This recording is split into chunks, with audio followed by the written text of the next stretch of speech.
Sanam aloha. So let's start again. That was a computer glitch, but that's not going to stop us. Okay. So if you could put your, welcome to the live stream. So if you could put your name and where you're logging in from, your human design information if you have it, and then your zodiac, so sun, moon, or rising. That would really help. And I just want to make sure that it's being broadcast on YouTube. Okay, there we go. Okay, good. People are back on. Yeah, I can see that it is happening. Okay, so let's go back. I'm going to start from the beginning. Okay. And we were, oops.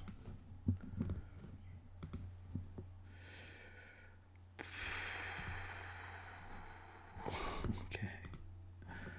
There we go. There we go. Okay. So this is the full moon chart, the transit chart. And if you've got your natal chart, that's a great idea to have that anyway, your human design chart and your astrology chart. And you'll learn more about human design by following my videos.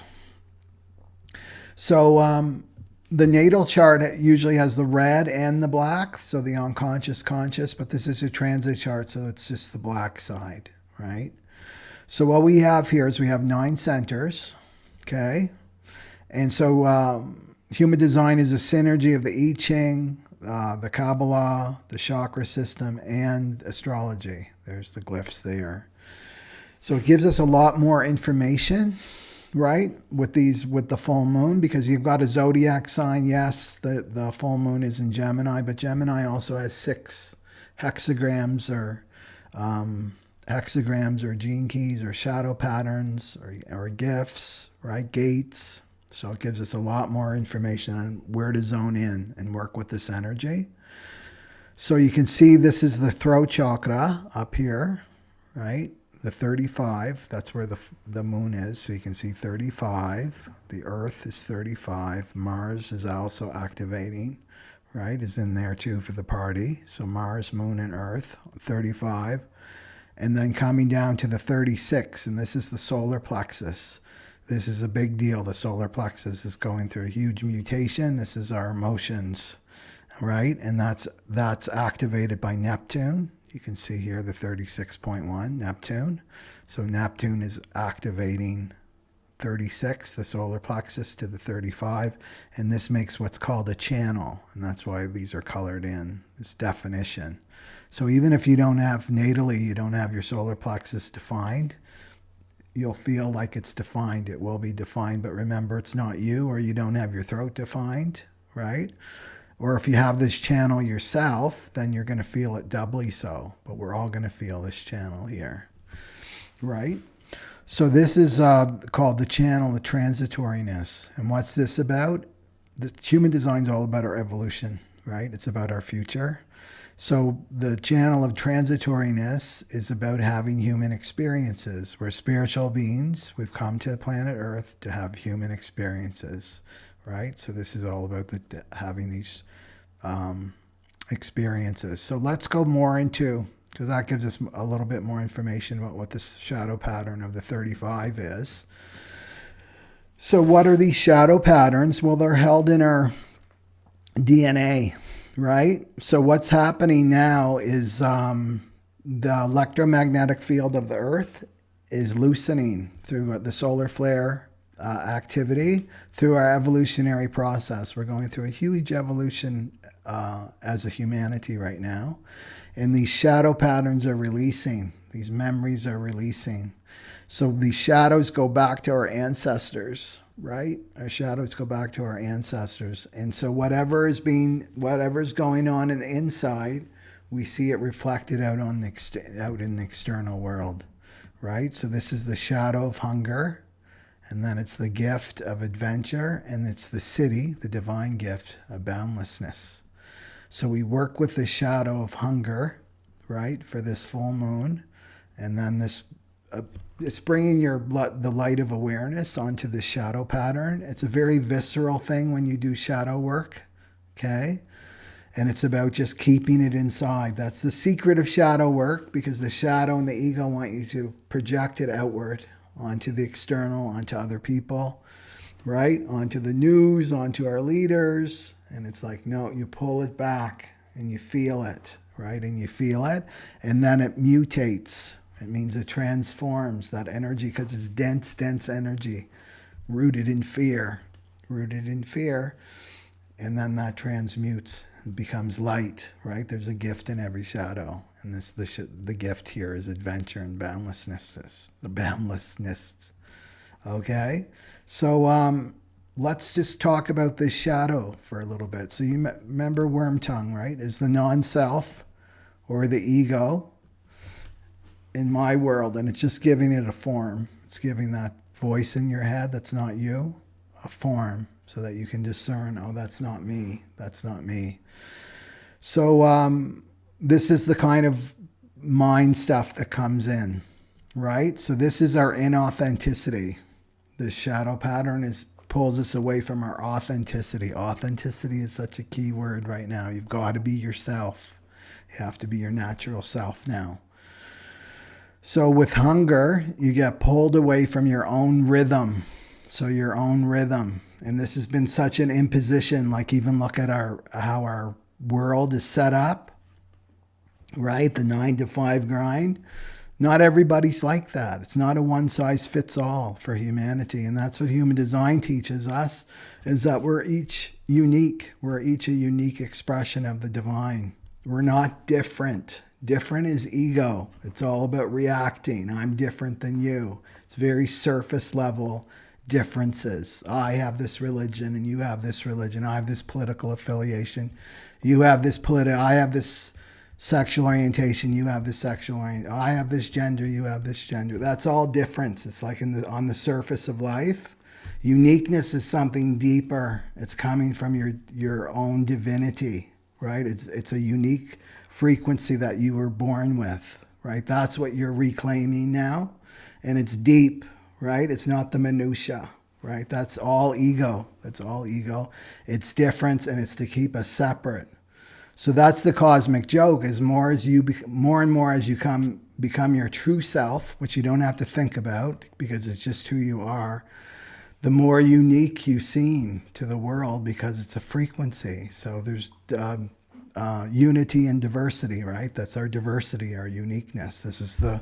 We're all coming into this unity consciousness now for the Aquarian age, and for this cross of the sleeping phoenix that's awakening for 2027. So this pulls you out of your rhythm. What's your rhythm? It's not going to be the same as everybody else's. You have your own natural rhythm. What works for you? Some people, just a mundane example, are morning people, right? They love getting up at, the crack of dawn. That's their morning, and then their bed early at night. Other people are, no, that doesn't work for me. I like to stay up later at night, and then I get up later in the day, So it's about honoring your rhythm. I like to eat at this time of the day. I don't like to eat at that time of the day, right? So we're getting away from this conditioning field that we've all been in, this homogenization. We're not all the same in that way, So it makes you impatient, because you're being pulled from your own rhythm by your mind, by the ego, right? It's like, I remember having a friend once, and I would say, are you hungry? And she would always have to look at the time, the clock. She was like putting her authority over to the clock time. The clock's going to tell me if I'm hungry or not. The clock's going to tell me if I'm sleepy or not, instead of just going within. Am I hungry right now? Am I sleepy right now? Do I need to go to sleep, right? These are just simple examples of taking your power back as yourself. So the other thing is hungry for something to fulfill me.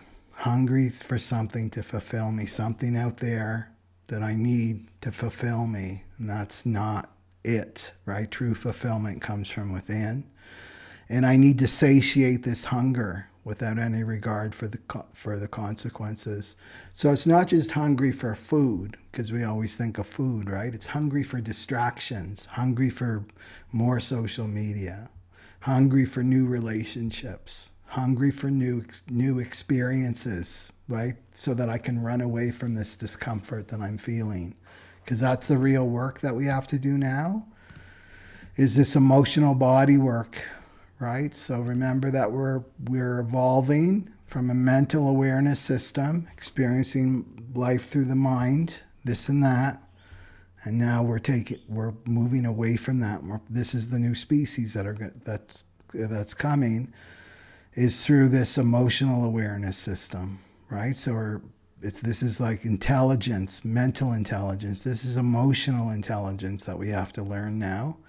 And then the emotional body is purified, and it goes through a solar plexus mutation, and that in turn turns into spirit awareness. We start to experience our connectivity, right? That we're all connected. We're all one. We get to experience our spirit.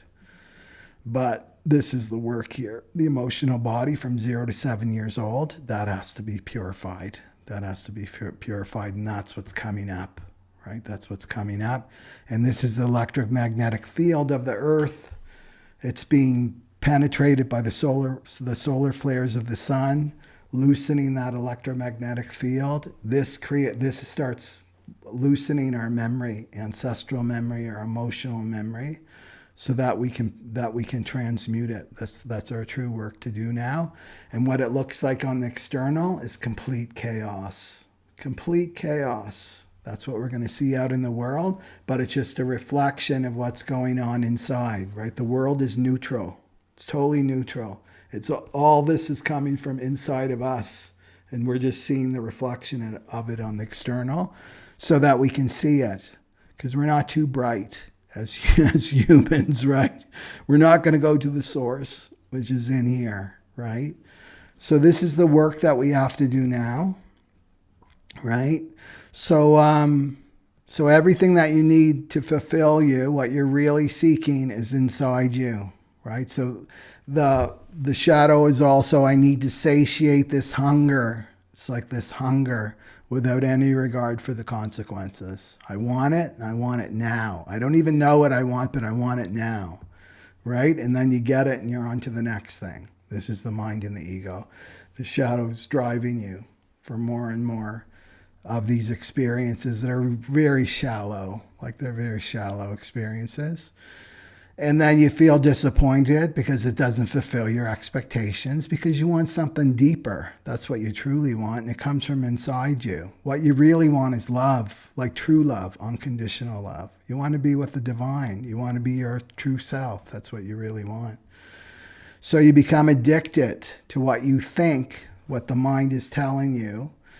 Get that new car, get that perfect partner, get that perfect job, right? Get more money in the bank account, lose all that weight, right? It's all the mind's ideas, ego's ideas of what's going to fulfill you.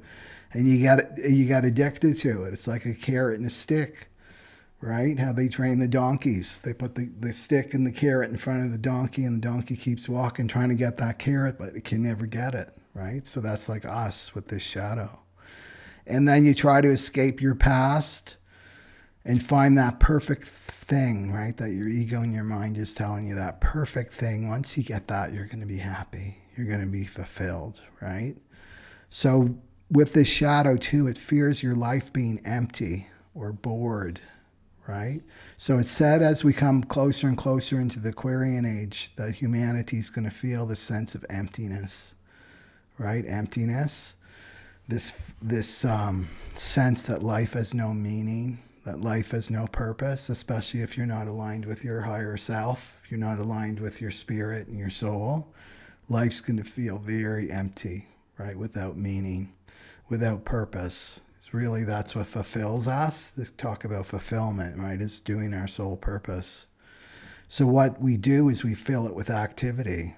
So it could be activity like mental activity too, because the 35 is very connected to, because it's coming off the throat, right? A lot of these activations are Gemini, right? Gemini, which makes sense. The 16, the 20, the 45, the 12, and the 35, they're all ruled by Gemini, right? And Gemini's, as an archetype, is very superficial. It gets very, very bored. It's the next thing, next thing, next thing. It's our technology, right? So you've got to watch this for this full moon. And so you'll see it. So the shadow starts to lift through this transit from our human DNA. And then we got to see it. So instead of like pointing your finger out there and seeing the shadow of hunger everywhere in humanity, you take it inside. Where am I doing this, right? Where am I running away? Where am I starving myself even? Maybe there's hunger that's coming up that's true for me, that's authentic for me, but I'm denying it, right? I'm pushing it down. So you want to ask yourself those questions. And then the shadow feels victimized by the need for change. I want to change, I want to change, I want to change. And this is false, lower frequency change. This is change, because real change is moving farther away from this ego, right? There's that ego worm tongue down here.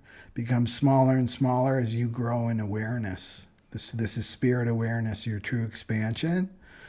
But the ego is like, I want change, but I want to be in control of it. And it's got I don't change at all. I'm the same, but everything, all the circumstances around me change. And that's not true, right? Real change comes from within you. So if you want to shift your reality, shift your, the details of your life out there, then you got to go inside. You have to go inside and make the shift. It's an internal shift. Right? So once this moves, as I say with shadow work, it's like all you have to do, because you're the light of awareness, that's who you really are. You've been fooled and tricked by this ego. Ego is telling you who you are. It's telling you all that you're limited, and this is what you're capable of, and this is what you can and cannot do. That's being reflected on the external, right? You've got no power. Listen to us. You need to obey our rules, right? We're moving all away from that, right? So you expand beyond that, right? So it's going to feel uncomfortable because you're pushing through your conditioning, right? It's like the elephant, right? Pushing through, with the chain.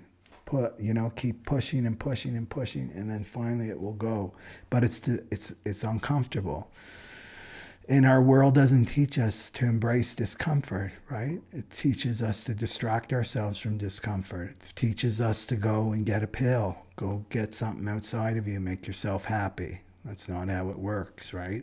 This is also connected to serotonin, needing serotonin, right? With the shadow of hunger, our serotonin level goes down. It goes down. And it's not about taking a pill, because that's temporary. It's just a Band-Aid solution. Our serotonin increases, is when your frequency increases, your serotonin. That's why the great masters are always happy, right? They're laughing, right? They're laughing, they're in joy. They're fulfilled because their frequency is high. So this is all what this is about, right? Getting out of this lower frequency fear, life's never going to change, or I have to go out and change it. Is to let that fear go and let the frequency rise. And that means going inside. So this is your inner world starts to evolve, right? So this is the shadow of hunger. All shadows want you fixated outside of yourself. When you start to bring it inside, then the internal, right? It's not outer space exploration. Now, to shift our consciousness as we become the great explorers, because this is adventure, from the internal. We're exploring our internal self now, right? So your inner world starts to evolve. This means you get bigger and bigger and bigger and bigger, and that little world outside you gets smaller and smaller and smaller and smaller, and that ego gets smaller and smaller and smaller. And then you feel that oneness when serotonin is produced in your body, and that just comes from frequency. That's all about frequency. And you can see the artificiality, right, with the social media, with the dings and the pings and the alerts, right, training us like Pavlov's dog to stay attached to that, because this is so the hunger, right? Our little gadgets and stuff. It's ding and ding, and but it doesn't give you fulfillment, like true fulfillment, because it doesn't last. You want the next hit, the next dopamine hit, right? So, and then you feel adventurous when you're not distracted by your mind. You feel adventurous because we're here to have a great adventure as spiritual beings having human experiences. And then we give to others. Here's the big secret. When you give to others, like truly give to others from your heart, not going to sacrifice, lower frequency sacrifice, but really give unconditionally from your heart, this immediately raises your frequency, okay? And that stimulates your serotonin level, right? So this creates a deep sense of trust and then in harmony with the universe. So that's a really simple way to raise your frequency, is to give to others, like unconditionally. And it doesn't mean to be money. It could be anything, right? Just your presence or your time, right? If you do that, because really it's you're giving to yourself. That's the spiritual truth. When you give to other people, you're giving to yourself. And then you've got the boundless heart, right? Your heart opens wide. And the other thing to be aware of too, our words are wands. And so we cast spells with our words, So this full moon is really showing you to watch what's coming out of your mouth, right? Because this is Gemini. This is communication. How we communicate. To watch your words, right? There. And I will go to Mercury, because Mercury is the ruler of the full moon. And that's 10 right there. This is a really interesting, this is the gate of the behavior of the self, right? So if you've got the 10 in your chart, or if you've got a child that's got that 10 in their chart, this is coming off the self. You don't have to teach them manners or anything like that, or behavior. They just automatically know that what's correct behavior. It's not coming from conditioning. It's like, this is correct for me. It's correct for me to listen and to hear people speak right now. It's correct for me to open the door for somebody. It's correct for me to help somebody. You know, if they've got that, you don't have to worry about them at all. So that Mercury's activating that 10, right? So that's going to influence this 35, right? And so about our communication, right? So when is it correct to listen, right? When is it correct to speak? Because we need to learn how to communicate with one another in a polite, right? Truthful too, because you can be truthful and polite. Like you don't need to raise your voice and top people all over, bully people with your words, So just keep that in mind too. If you see that, because it's if you spot it, you got it, right? That's the shadow teaching. And then we've got Mars activating all of that. So we're really going to have to watch this, right? Because Mars wants to go to the next experience. I'm done with this. I need to go. I need to move on.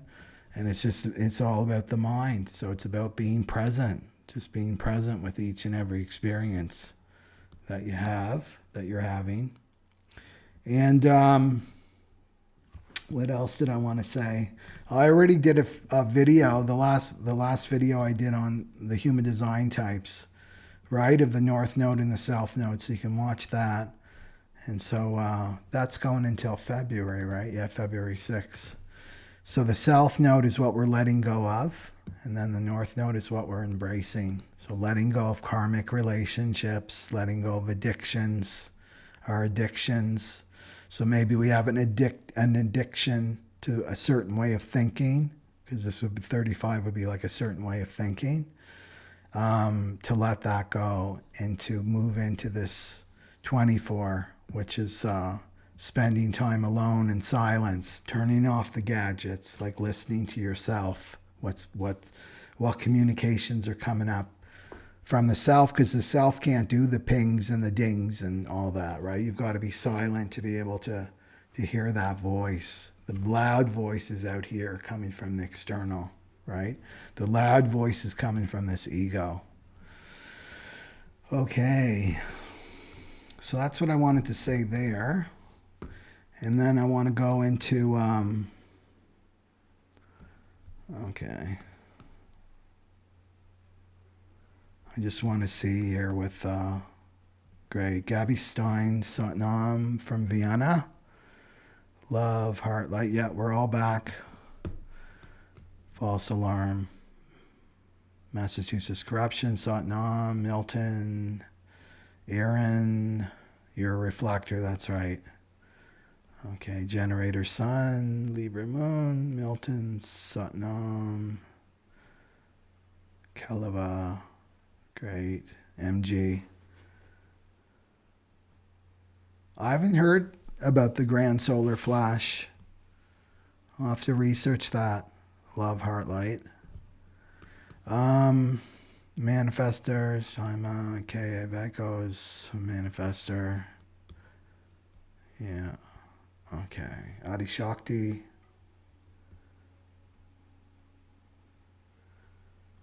Oh, you've got your Mayan thing too. I'm the yellow overtone star and a galactic activation portal. Okay. Jan Goodwin, you've got the 35th gate, so you know it. Yeah, you get impatient with the 35. Yeah. So we're going to, when I go through the signs, we're going to go through how this channel is being activated, because 36 is in Pisces, and then the 35 is in Gemini. I think that's good to explore with human design, how that will be activated, right? Because Neptune dissolves everything that it touches. So the 36 is the shadow of turbulence. So it's emotional, right? The solar plexus, it's emotional, speaking right from your emotions, this 36, 35. And what it reveals here is our humanity and our compassion, right?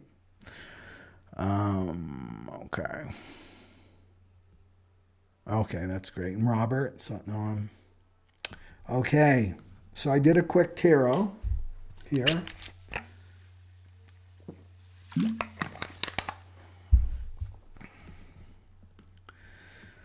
Okay, so the full moon is going to show us, and also on the other end of it, because, right, we've got people that are going to be expressing this on the external with us, is don't bite the bait. Just bite your tongue, you know? People are going to say stupid stuff. They're going to say things from their emotions. They're going to be reactive, but you take the high road, because when you do that, you're teaching people, right? Because what it does, it pushes the energy back on them. I've learned this in my own experience. Don't correct people, right? Especially as a projector, like do not correct anybody unless they ask for advice. That goes with anyone, even the generators, right? You want to respond. Remember, generators respond, they don't react, right? So if they're spewing out BS and you know it's BS, even if they're attacking you with their words, just take the high road. Always take the high road. And then they feel it, because when you take it on and you react and you get defensive, or you take it on and they're right, I'm worthless, this is the ego card here, then they don't get to feel it. They don't get to feel what they're doing. But if you stay in your dignity, right, in your higher self, and just let them do what they do, right? You know who you are. It's all about knowing who you are. Then they get to feel it. They get to feel it, right, what they're doing. Because people are unconscious, right? They're unconscious, and their emotions are getting stirred up, and it's going to get more and more intense as we move more and more into the Aquarian age. So don't bite the bait. That's what I love, right? Don't bite the bait. There's the hook in front of you. Are you going to chomp it, or are you just going to bite your tongue, right? I'm not going to say anything to keep your dignity. Okay, so this is the quick tarot read I did before we jumped on. And I never get to really contemplate these. I kind of do it on the fly because I'm 3 parts right. Okay. So we've got the 10 of Pentacles where we are. And it's really interesting. So 10 of Pentacles, this is your this is your happiness, but it's very, and it's really interesting because the last read I did for the human design types, right? That last live stream I did, it was the Queen of Pentacles was up in the spiritual advice. So we're getting practical, like practical advice. And this is about what it means to you, right? So instead of the hunger, I want fulfillment, it's like to bring it back to you. And it's like, what do I need? What are my needs for my security? Not my wants, because that's the ego. Oh, I want this and I want that. It's like, what do I need? What do I really need for my long-term success, right? What do I need? Because the divine will deliver it, but you got to identify with what you need, right? What do I need? So this is like the last one was Queen of Pentacles, taking care of yourself materially, right? So this is about financial security for you, which doesn't mean money, but just what you need. I need a healthy, stable environment to live in, right? To start there, I need fresh, clean water. I need good, organic, non-GMO food, like things like that. Just start at the basics with the 10 of Pentacles, and for your family, if you have a family. Yeah. And really, yeah. Aaron says this with the reeling it back in, coming back inside you, into yourself, right? So getting clear on that. So maybe we're all in that energy now. This is what I need. This is what I need. Because we're really in a contraction space right now as a humanity. Because we go through a expansion, and then contraction, right? But it's all leading to expansion. So it's just getting clear, right? And then what not to focus on is the cups, which is really interesting. It's the emotions, right? So not going into nostalgia. The 6 of Cups is nostalgia, right? Going back to your memories, right? Your memories of your early family life and things like that. Not dwelling on that. Not going into fantasy. Just because the universe is saying not to focus on this. Like the Knight of Cups, the White Knight's going to come and save me, that kind of stuff, coming from childhood fantasy, something's going to save me. 10 of Pentacles is no, I can take care of myself, and this is the cross of the sleeping phoenix, wants us self-reliant for this new global cycle that we're entering. That doesn't mean we're isolated and alone, but it's letting go of codependency. So this codependent fantasy that we've been in, this delusion we've been in since in the Piscean age, is not to focus on this, okay? So it doesn't mean that that's not going to come, right? But it's just like, don't make that your main goal. Don't make this your main goal. And if you focus on justice, which is what this tarot is saying, then the Knight of Cups or the Queen of Cups, if you want that, right, with your princess or the woman, your partner, then that will come, that will chase you, right? The innocence, inner child will chase you. This is saying don't go into the inner child looking for someone to come and save you, like that parent to come and save you in the form of a partner or a job or the government, right? Don't focus on that. So it's to focus on justice, right? To focus on justice. And this is going into balance. So moving into balance, right? So this is karma, right? So karma is being balanced right now. For this full moon, I mean, for these years, actually, right? As we come into the Aquarian age. Yeah. So true. So this is the thing. If people are screaming at you and attacking you with their words, why are they doing this? This is so mean. You have no idea. You don't know what happened with you and that other person in a past life. Maybe you were screaming and yelling at them, right? And this is all the payback. But your job is just to stay on the high road, right? Yogi Bhajan used to say, the master of Kundalini Yoga used to say that, to smile if somebody is yelling at you and bad mouthing you, trash talking you, because it means you're paying your karma, your karma is being paid off, right? So don't go into victim. Don't go into victim here. And don't incur any more karma with this 35, right? The speaking and how you speak. Don't speak from victim, right? Don't speak from victim. And then underneath it all is this 3 of Swords. And this is heartbreak, right? This is heartbreak. This is grief that we have to move through. And that's the layer cake as we move through the emotional body. This is our work, the 0 to 7 years old. Fear, anger, grief. Grief is we're on the other side. Grief means that we move through it. We've got all the way through it. And when we get to grief, the heart opens, right? This is the solar plexus mutation, and then the heart opens. This heart opens and we keep expanding and growing. So that's what that's saying there. So not to deny this, right? This grief. And separation, I mean, that's one of the primal wounds, one of the 6 primal wounds of humanity, is feeling separated from God, feeling separated from the divine. And then what's that ego coming in with the challenge here is worthless. So telling you that you're worthless. So I've got pentacles here. We've got balance and justice. So this could be about money issues, right? So this gets tested with money. Is your sense of value. Okay, so this is what we've done in our society, which is so sick.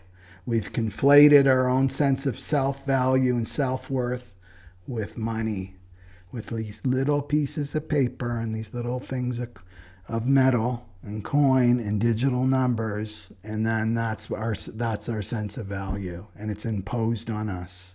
We'll pay you this amount of money, right? An hourly wage or a salary or whatever, right? We're going to show you what your value is. And it's all coming from the external, right? So there's the ego, and it will come through possibly money, right? So to really dive deep into that, are you letting your bank account dictate your sense of self-worth, right? When things are taken away, and this is the purpose, right? You're not being punished. Things are taken away if you have an unhealthy attachment to them, especially money. You have to find your own sense of self-value. I value myself if I've got $5 in my bank account. I value myself the same if I've got $1 billion in my bank account. It doesn't matter, right? I don't let the external tell me who I am, basically, and dictate what my value is, right? So your true value comes from the divine, right? And so to move through this is to go into this 3 of Swords, right? To go into this 3 of Swords energy. And it goes all the way back to your conditioning where you felt like you didn't have any sense of self-value, right? Who told you that you had no value? Who told you that this is your value and this is somebody else's value? It could be more or less than yours, right? And we're all the same. In that sense, we're all valuable because we're here. We exist on the earth plane. What else do I want to say about that? So not be looking outside of yourself for hunger, right? I'm hungry because I don't want to face this wound. 3 of Swords is a wound. It's a wound to be healed. This is heartbreak. It's emotional pain that's driving this. It's to stop. That's my message. It's just to stop, right? Hunger keeps you motivated going out in the external world looking for something. Yeah, and what you're really looking for is inside you. Okay. Okay. So let's go to the signs here.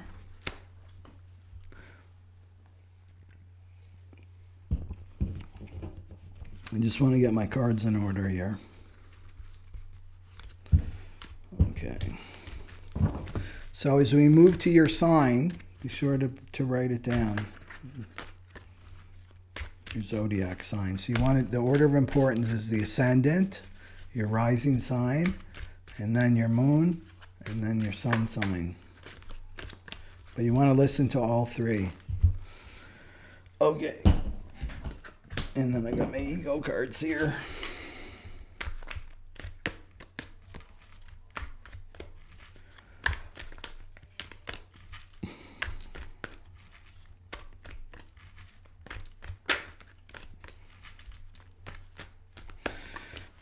You're in too. I'm just reading the chat here about organic food not being as lively.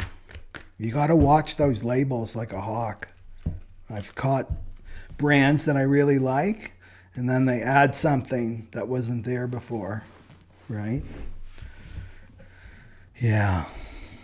It's unfortunate, but this is the world that we're living in right now, right? This is the thing. We can't be little children giving our trust over, right? We have to take care of ourselves, not rely on other people. And certainly not an institution or this, right? This little G that wants us codependent, wants us in the death. It's like a death economy. There's no money in healthy people, right? They want us sick when weak, so you want to be moving away from this codependency energy. This is the cross of planning, the global cycle we've been in since 1615, and then 2027 we're moving into the cross of the sleeping phoenix. And this is we are self-sovereign. We have to really be our authentic self, and that means connected to ourself. And if you're a generator, right, you respond. Even do that in the grocery store. Like, just be responding with your body with the yes or no. Is this good or not? And it won't steer you wrong as a generator. Okay. So let's go for, I want to get my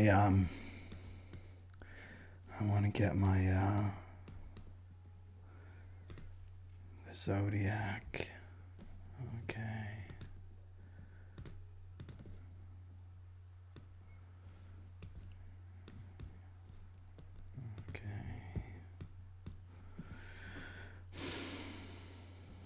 Mm-hmm.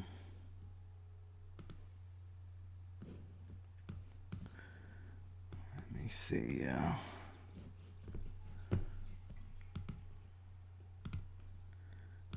It's just easier for people to find their sign when I have the overlays on.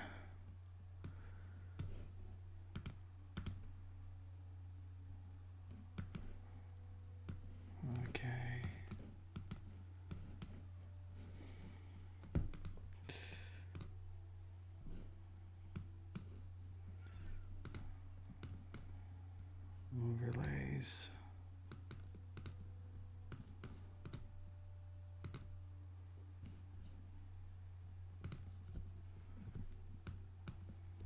Yeah.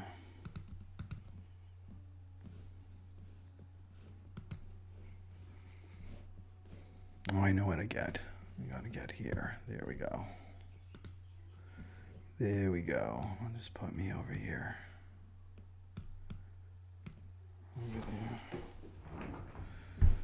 there. Okay. So let's start off with Aries. Aries, there we go. Okay. So be sure to pipe up if you're an Aries. Rising sun or ascendant. Okay, so let's see. Let's see what we got for Aries. 1, 2, 3. So the shadow of hunger for Aries is in the third house. And so that's the ruler, right? Because it's Aries rising, sun or moon. It's the third house is ruled by Gemini. So I just want to get the cards and then we can really zone in on the story.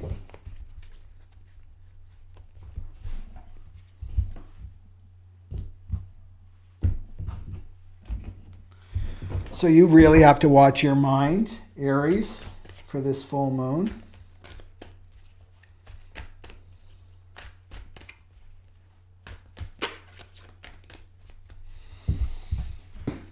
Okay, what do we got for Aries? What's the card for Aries? Okay.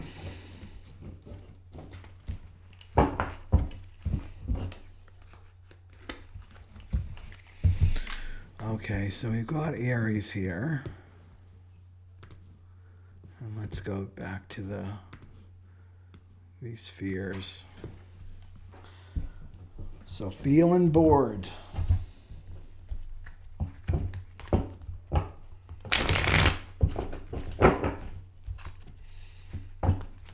And Aries doesn't like feeling bored.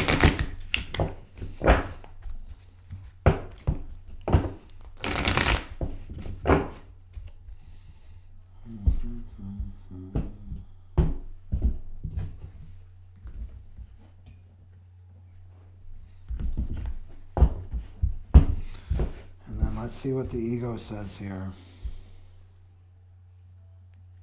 for Aries. Okay. Okay, so Aries has the Seven of Cups right there. Confusion, confusion. And then the ego card is secrets. Secrets.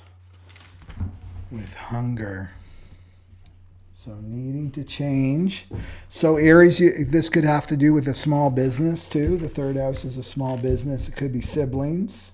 So wanting something to change with your siblings, with your small business, your neighborhood too. The third, even your car. Third house is car too. That. And so there's confusion, there's illusion, there's lots of choices. You may be overwhelmed by choices too. On third house matters. And then secrecy, not taking accountability, Aries, not taking accountability.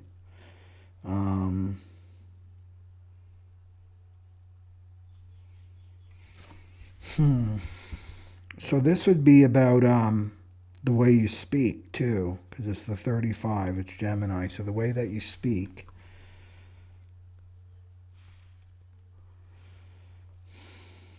Confusion.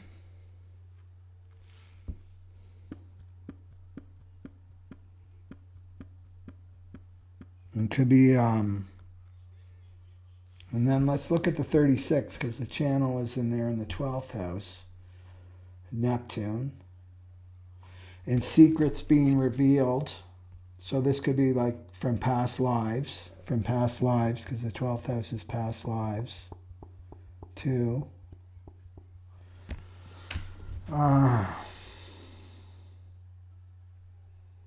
Humanity, overwhelmed by your emotions.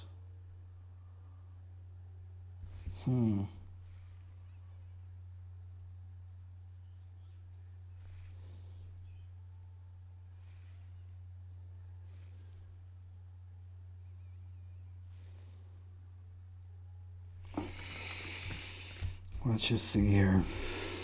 Just want to get another card.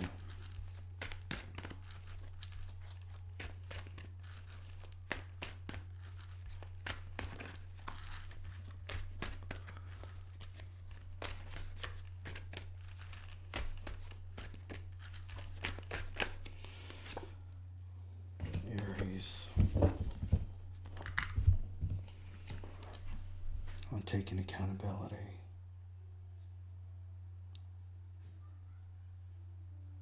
Yeah, it's just addiction, addicted to the mind, Aries. That's what I see here. And you also have the shadow of addiction in your second house. So addicted to increasing your sense of self-value through money, through material things. That's what I see there. So that what I was just talking about, conflating your sense of self-value with money and material objects. So you're letting that go. You're letting that go and not getting into this confusion and illusion. Seven of Cups is confusion and illusion. Seven of Cups can be addictions too, right? Addicted to certain kind of thinking. That's what I see there, certain kind of thinking. And it's getting you caught in an illusion and confusion, right? And it's about secrecies, secrets. So the thing with Gemini is, you know, it can, it's staying on the surface of things and not going to the deeper,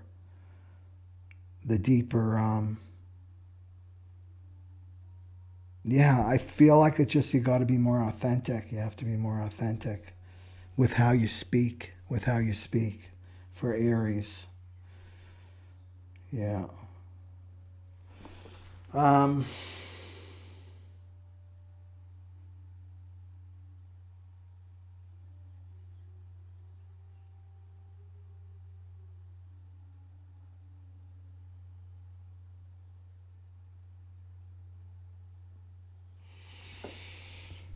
And just that 36 in your 12th house, it's this fear and why you keep the secrets and why you are in this state of confusion, which is just the mind, right? The mind is, confusion means not to be fused with the divine. It's coming from past lives, right? This overwhelm of emotions for this full moon. It's going to be very emotional for you, but it's going to come out of nowhere because the 12th house is, you don't know what's going on in there, right? We can have such deep, profound, like,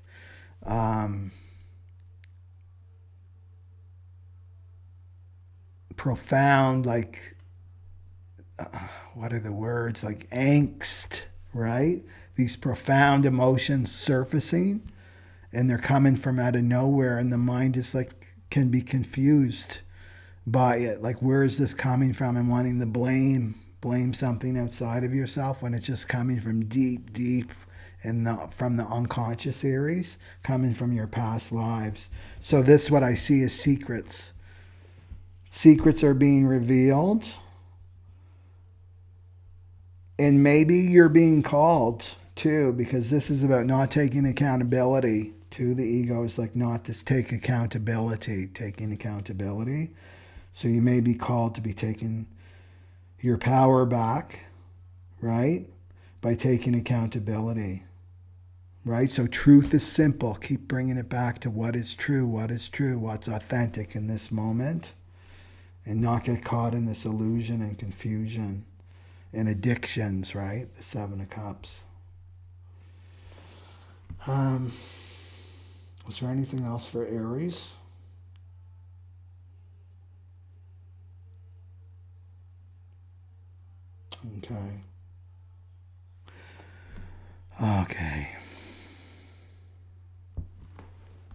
Okay.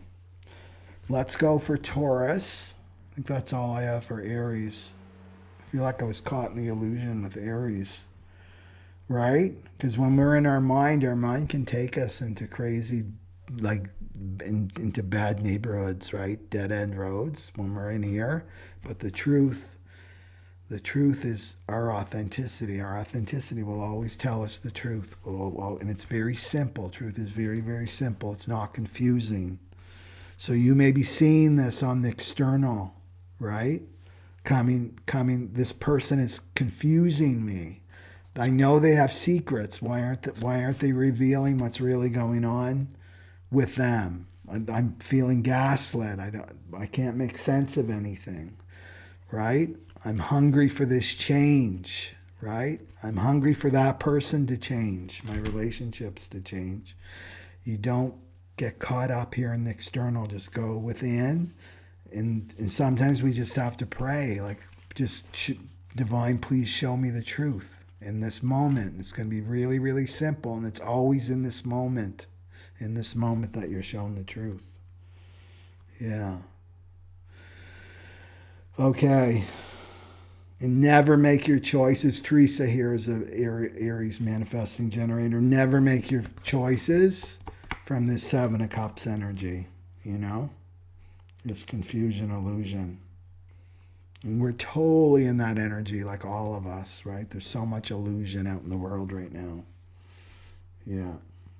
So Neptune is, for the Aries, is releasing this, like, very emotional, this 36 for you, right? This 36 coming off the solar plexus, very, very emotional. It's coming out of nowhere.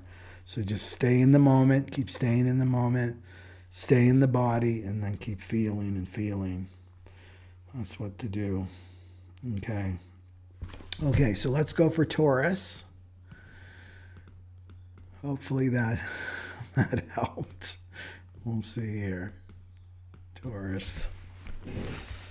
Taurus, sun, moon, or rising.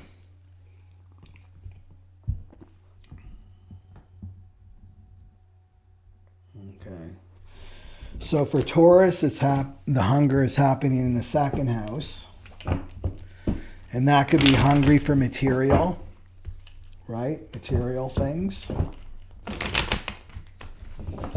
Seeking fulfillment through material items.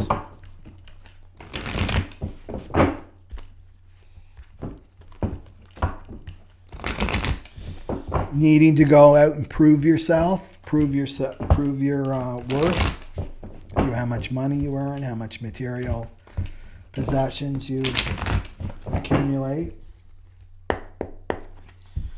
Okay, let's see what we got here for Taurus.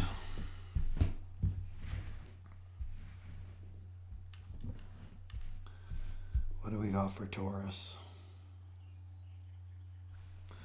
That one right there.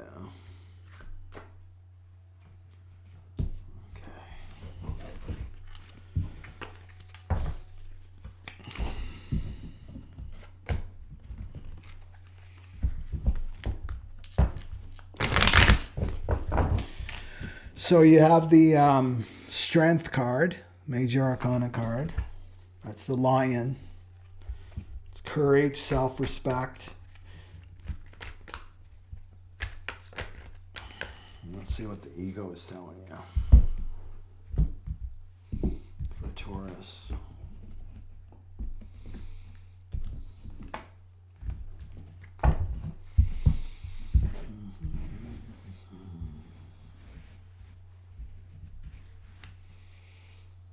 This one right here.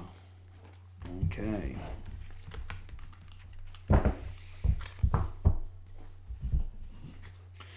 Okay, so for Taurus, we have the 8, the Courage card, the Strength card. This is about inner power. It's the Lion. If you can visualize the lion, that's the Strength card. It's also about being in control of this hunger, the shadow of hunger, right? Here, the shadow of hunger. And the shadow of hunger, all the shadows, the 64 shadows, are connected to our animal self. We've got 3 parts. We've got an animal self, a human self, and the angel self. And so our animal self is directly connected to the shadow, right? Our shadows. And so these are primal desires, like even to eat, right? Because you're a Taurus, hunger. I have to eat, and I have to eat now. And when you're hungry, there's no regard for consequences when you're really, really hungry. You know, you just have to eat. I just need to eat. I need this. I need that. Well, the Strength card is saying that this full moon is a time for you to transcend that and you to become in control. Because the traditional image of the Strength card is a woman and a lion, and she's actually the one that's taming the lion, and the lion in that case represents our lower animal desires. So it's showing to do that for hunger, right? To get in control. It's all about questioning, right? It's all about questioning yourself. Why am I motivated for this want? Why do I really want this? Why do I really want this? And it could be, yeah, I'm hungry. I need to eat, right? I need food. I need water.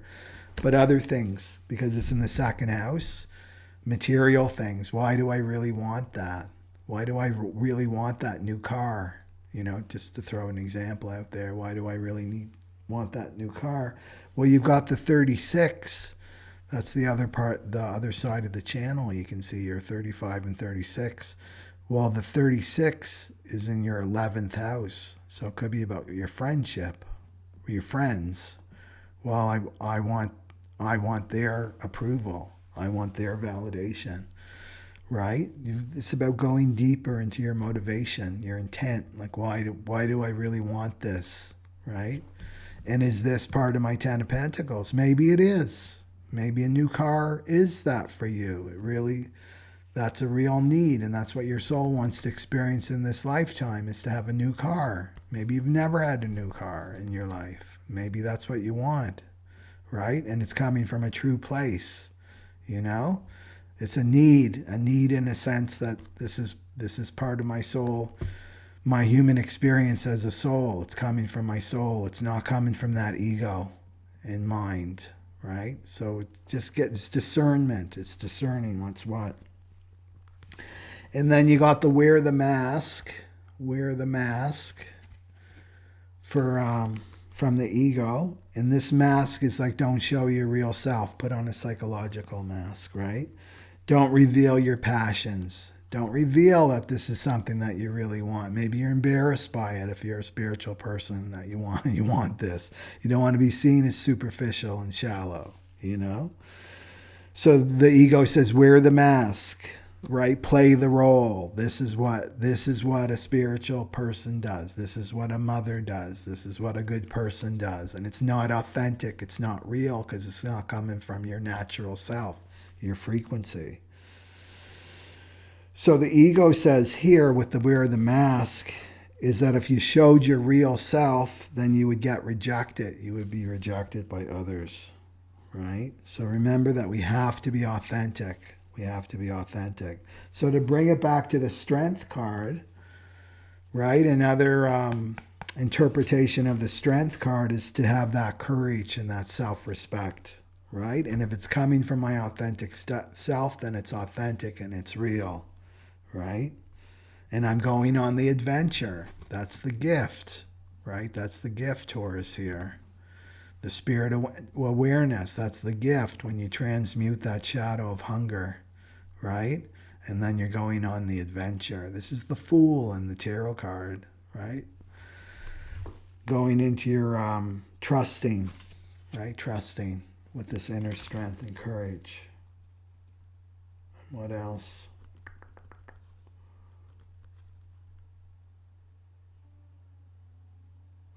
There could be some dissolving of your friendships too. It's also 11th house too, is your future goals, right? Your future goals. It's also about wealth too. The 11th house can be about wealth. So something dissolving there. And if money isn't coming and isn't flowing for you right now, a money problem is never a money problem. A money problem is another problem. It's an internal problem that's being reflected on the external so that you can see it. And it always has to do with self-value. And it always has to do with this emotional body from 0 to 7 years old, right? Emotional memory when you didn't feel like you had value, right? That you were hungry for that. I'm hungry as a child, not just for food, but I was hungry to be unconditionally loved, right? Because that's what we really are seeking, right? Through these things out here in the external world. So that's what I would say too, is to give that to yourself, Taurus, right? To value yourself, especially if you're a projector, right? In human design, if you're a Taurus projector, sun, moon, or rising, part of the projector strategy, because they've got the absorbing and focused aura, is to be recognized by other people, and then they're invited to help, right? So if you're a projector, that means you have to recognize yourself. Invite yourself to be authentic and real, right? That I'm just going to be myself. This is who I am, right? As a projector, a Taurus projector. And remember that authenticity is the only thing that's going to work, right? In the Aquarian age, in this new cross of planning, and to not reject yourself. Yeah.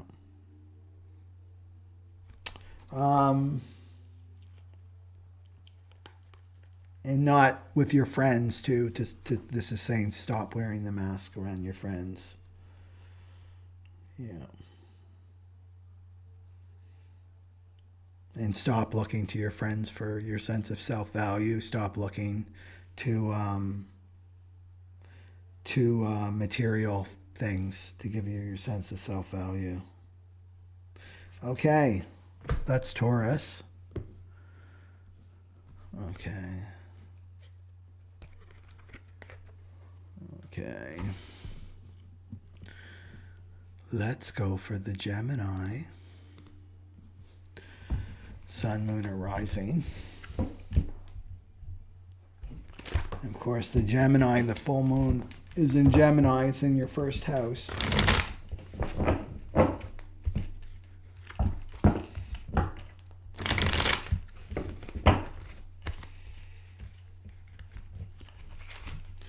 And then the 36 is in your 10th house.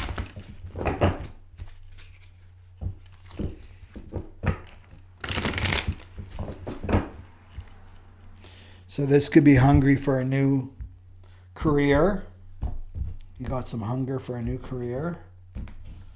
Hunger for your vocation, hunger for your soul purpose. Okay.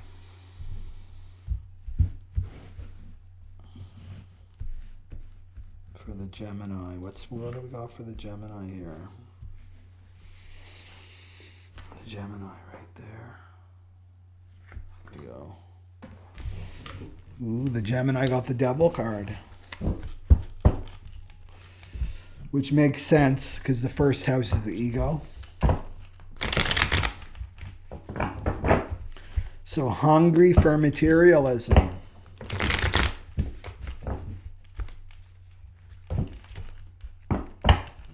Yeah, in attachments, right?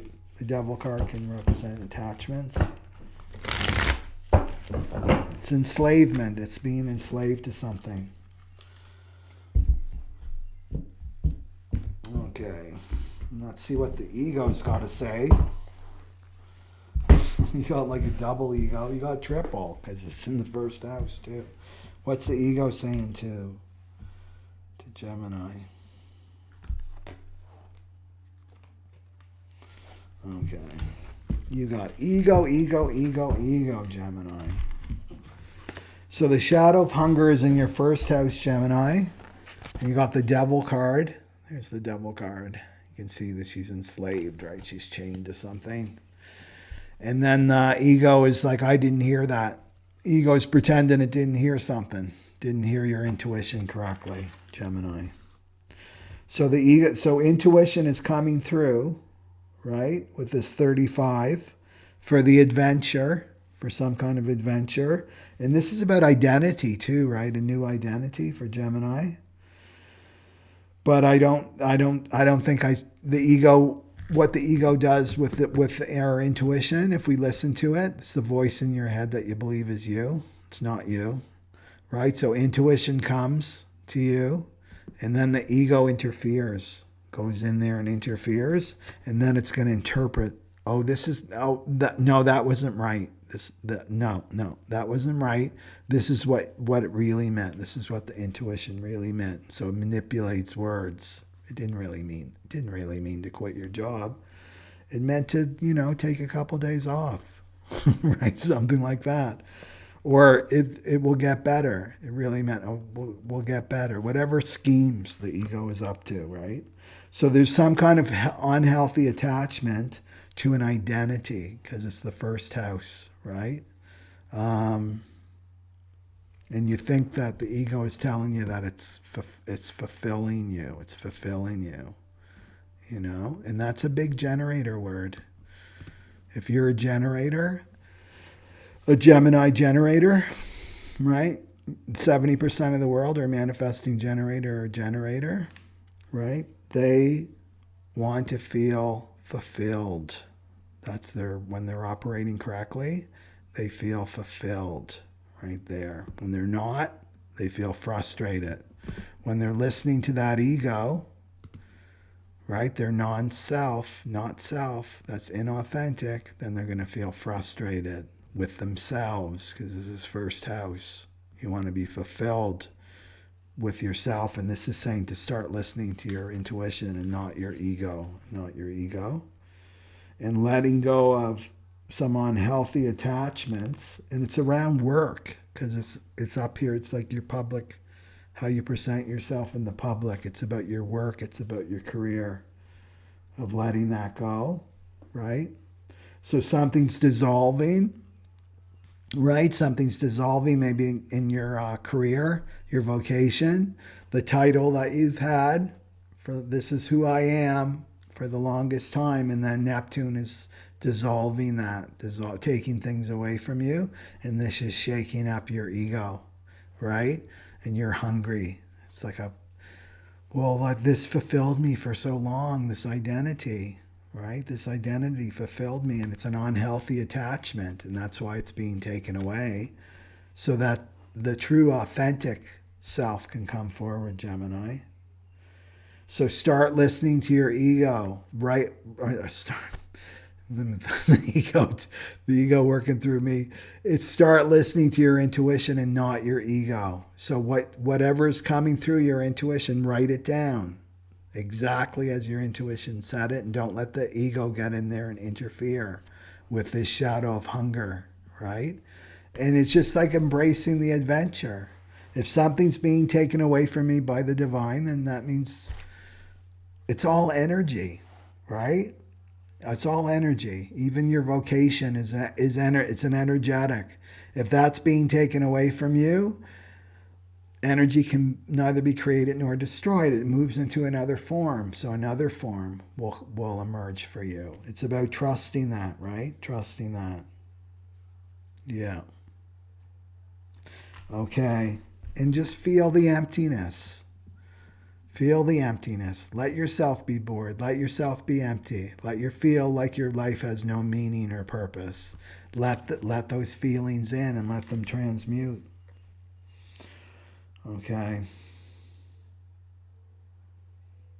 So I see a new adventure connected to your identity and your vocation.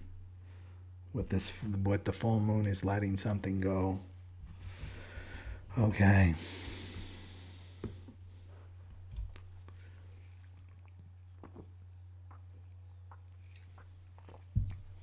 Okay, let's go for Cancer.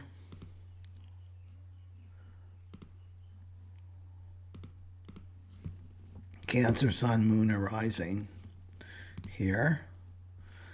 So Cancer, in the shadow of hunger, is in your 12th house, right? The full moon in the 12th house, shadow of hunger, gift of adventure, and the city of boundlessness. Okay. Cancer.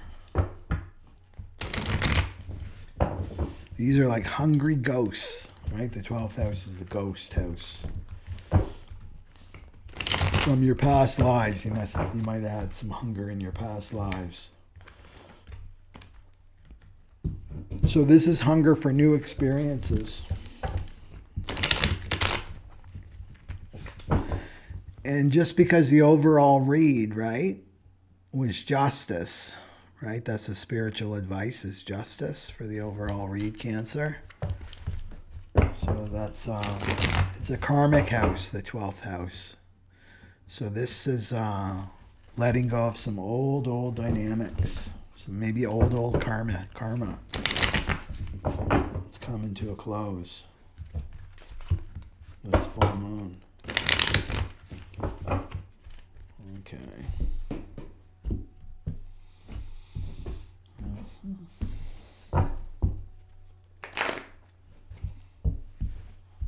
What do we got for Cancer?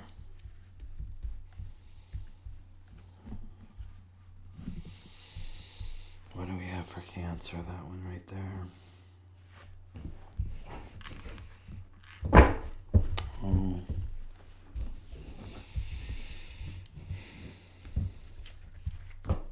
So the Five of Pentacles. The Five of Pentacles for Cancer. So that's isolation, it's poverty, it's lack, feeling lost. So this is all coming out of the 12th house.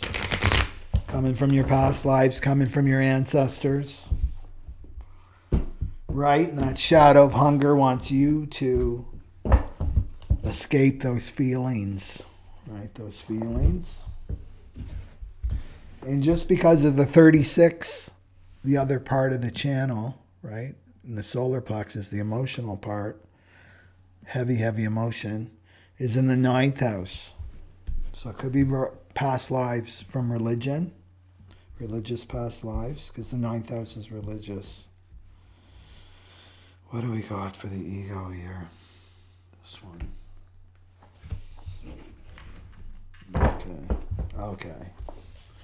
So then you've got so there's the 5 of Pentacles there. And then there's expectations. That's the ego card, expectations. So this is waiting for something bad to happen. So this is saying past lives where you were impoverished. There was some kind of impoverished. And the thing is with religion, just because the 36 is in your 9th house, is we take vows of poverty, right? Most of us on the spiritual journey now, we've done our time. We've done some time in religious order, right? We've taken on those vows of poverty and lack, because that was right, and just because it's in the 12th house too, and that's isolation. So it fits with this 5 of Pentacles. It's all about solitude. It's monasteries. Rules that monasteries and convents, temples, something where you're removed from society. You're removed from society in religious order, and then you give away everything. You don't have any money, right? You don't even really own the clothes on your back. That's all given to you. So this may be coming up for you, right, Cancer? Right? And it's coming like deep, right? Deep. And it's this hunger. But you're coming up against, like I said, right? This you can be starving yourself. You could, not literally, but starving yourself from human experience because of these past life memories coming up, right? Of lack, right? That it's wrong. It's wrong for me to have a good life. It's wrong for me to have prosperity, right? Money is the root of all evil, right? It's wrong for me. You can be coming across that. And then the waiting for the other shoe to drop. This could be God, right? This expectation, expecting something bad is going to happen. I'll be smited if I receive prosperity. Because I see this with people on the spiritual path. They get an inheritance, or they some kind of windfall comes to them, right? And the first thing they do is they try to give it away, like right away. And that's very noble, but they don't even receive it for themselves first. They just give it all away. And the energy is like, it's fear. It's like, get this away from me. Why? Well, because they fear the other shoe's going to drop. Something bad's going to happen to them, right? If they receive. There's another thing. It's like, thank you, because the divine is really giving you. The divine is always giving us things, right? Always giving us gifts if we care to look.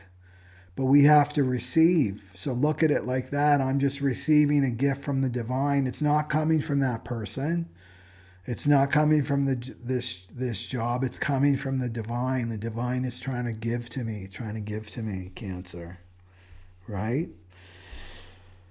And to deservability. It's about deserving, feeling like you deserve all good things, Cancer. And then this in turn is going to make you more compassionate. We don't need poor, sick, spiritual people on the planet now. We've already done it. It doesn't work, right? We need to be prosperous now. The world is shifting. That's what I see, is the spiritual people are now going to be the models of true prosperity, what that really means. So this is the words are wands that I talked about here. The words are wands. So watch what your words, right? How you speak, right? How you speak, because you're creating with your words and in your thoughts. So to to be conscious of that, right? It's because your words can put the hand up, right? The divine is trying to reach you with gifts, right, of prosperity, and you got your hand up. And how do you do your hand up? Is with your words, limited thinking, right? Watch what you're thinking about, Yeah, because that's what I see with this. I didn't put it here, but it's also starving yourself, right? It's like something's coming from your soul about what you want and need. And then this past life is pushing it down. So you're starving. Like, what human experiences do you want on this planet? And it's okay if it's coming from your soul. You can trust that. That's what's true and authentic. Yeah, look at Aaron. Oh my God, I gave away an inheritance almost immediately a few years ago. Yeah, because we feel guilty. There's that guilt because it's going against this past life vow of poverty that we made, right? It's coming bang on to that. And these religious vows follow us from lifetime to lifetime. Vows are a serious thing. So that's what I see here, is to let that go, right? And if you want to have any expectation, expect all good is coming to you. Everything is a gift that's coming to you. Whatever it is, get into that mind state. That's your words or wands. And then you'll start to create, right? Create that prosperity just by moving into this space of adventure, right? Everything is taken care of. Everything is taken care of on your spiritual journey. Yeah. Anything else here?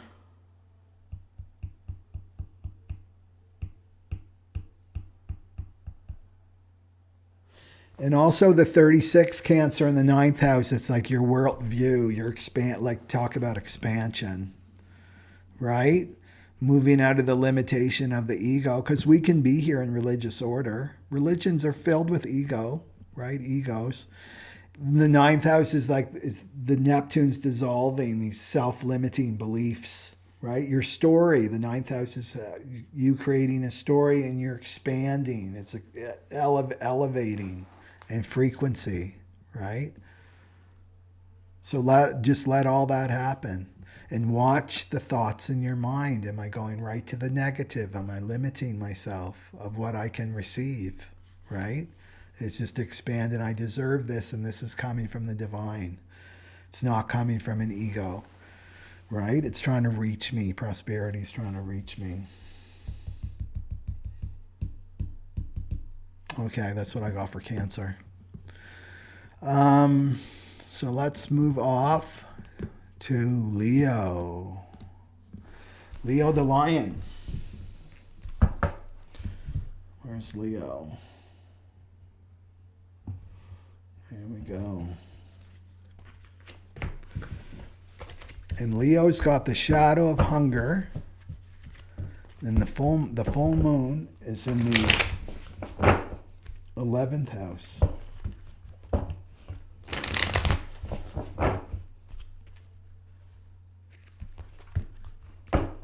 And then that 36 is in the other side, right, Leo? You got the 35 up here in the throat, and that's in your 11th house. And then the 36 off the solar plexus, the emotions, is in the 8th house with Neptune. And it's been in there for a while, that channel. Okay. So maybe hungry for some friends. Hungry for a new network.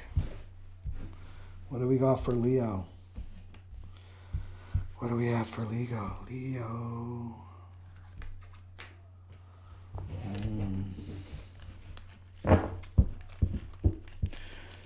Okay, we got some pain here. So 10 of Swords, betrayed by your friends. This feels like the past dynamic, Leo, that you're letting go of. The thing with Leos, they're very generous. Like the archetype of Leo, they're very open-hearted. And they can get hurt really easily. Right? Okay. So there's some deep wounds around your friendships that you're letting go of. Some kind of painful ending. Okay, and what's the ego telling Leo? Tell me what the ego is telling Leo, please. There we go. Okay. And then this one.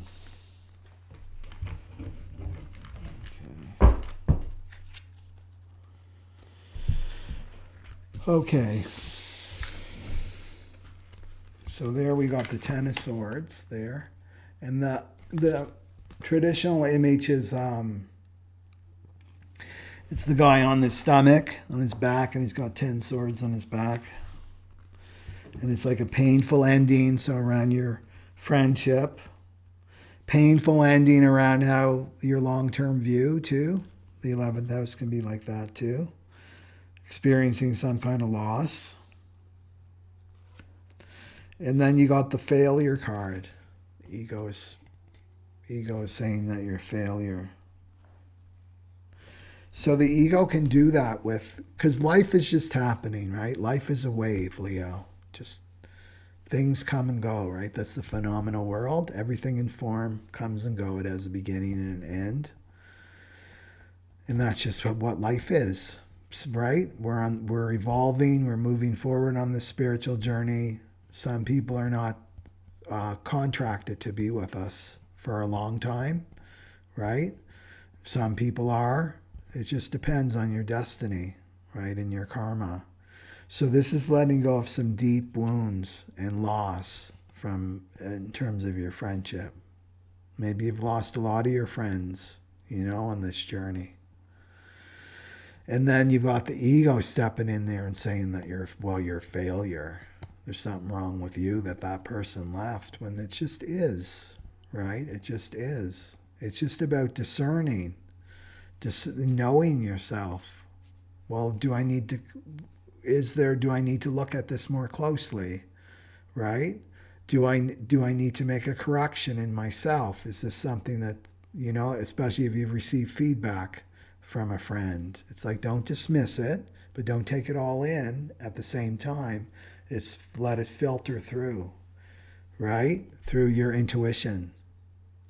So this failure, right? So the ego can get in there and say, well, you're a failure. You've got no friends. All your friends left you. You never were able to have a lot of friends.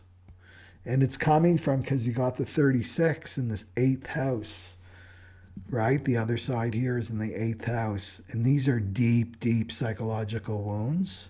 And so Neptune is in there. See there? Neptune 36.1. It's dissolving, right? It's dissolving all those deep psychological wounds. And so this fear of failure, this ego that's saying that you're a failure, is it's coming from your family line, your ancestral line. So the failure can make you stop. It's like, I'm done with people. I'm done with friends, right? They hurt me. The Ten of Swords, over and over and over again, right? I'm just going to stop. So this makes you avoid going forward and moving forward in your confidence, right? As a Leo. Leos are very, very confident but when they go down because they feel deeply, right? Leos rules the heart. So, so the hunger, again, like Cancer, could be flipped, right? So not hungry for friends, it's like starving yourself. Well, I don't need friendship, right? I don't need friendship. Saying, right, it's too painful. I've gone through this cycle of loss and betrayal over and over and over again. I'm just going to stop trying. And that's what the ego is telling you, right? So you're starving yourself of something that you really need.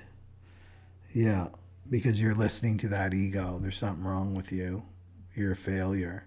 And the thing is, we need to remember too, because I've talked to a lot of people, right, with that I work with, and there's a common theme for sure of loneliness right now. Loneliness. You know, all these people are being taken away. There's been a lot of loss, especially since 2020, because that was the wheat and the chaff, right? The separation is because people have had to make their choice. That the loneliness is just part of the spiritual journey, because what you're doing is you're being removed. You know, you're being removed.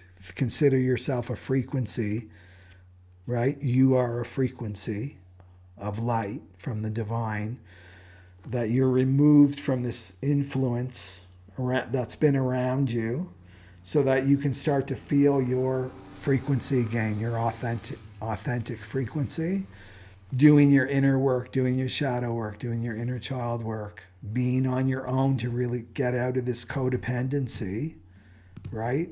This codependency here, and right there, this codependency that we have to let go of for 2027, so that you can really feel like this is me, right? This is my frequency. And then you're put into the group, right? Then the friends will come, right? But the ego is trying to hijack what's going on, right? You don't understand what's going on when you listen to that ego. So it's really a gift, right? It's really a gift to be able to feel yourself and know who you are. And then you're strengthened, you empower. You're empowered, and then you can empower the group, your network, right, with the 11th house. So just take that as an adventure, right, with the friendship, and then that 8th house, letting go of those old psychological wounds from like deep down in the subconscious mind. Yeah. Okay. Anything else for Leo? And also Leo, if you're a Leo generator, 70% of the world are generators, manifesting generators. You're here to respond, Leo, with a yes or no from your navel. So just be aware of that too. When new friends start coming, because the universe doesn't like a vacuum, right? Is respond with a yes or no, and your sacral will not steer you wrong. It will let you know the yes, okay, they're correct for me. This new group of people are correct for me. I'm ready to embark on this new adventure, right? This new adventure. And then if you're a projector, right, you want to be recognized, Leo, for your gifts and talents, and then you're invited. And then you're invited to friendship. That's one of your main invitations that you need. You feel successful, right? So recognize yourself. I'm just going through an experience. That's right. I'm alone. I don't have any friends. I don't have a lot of friends, maybe. A lot of friends have left. It doesn't mean I'm a failure. It just means this is what I need right now. I'm trusting the divine. The divine hasn't brought friends around me. It means that this is what I need right now for my spiritual evolution and growth, because that's why you're here. You're here to evolve and grow as a soul, right? Okay. Okay, that's it for Leo. Let's go for Virgo. Sun, Moon, or Rising for Virgo. And it is in Virgo, in the 10th house. So Virgos could be feeling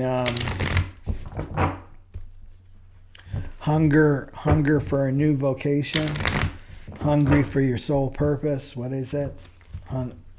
Hungry for a new career, hungry to escape a relationship with an authority figure.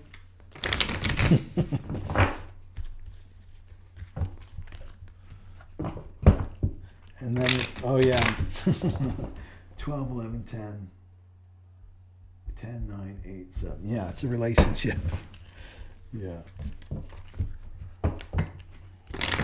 Okay.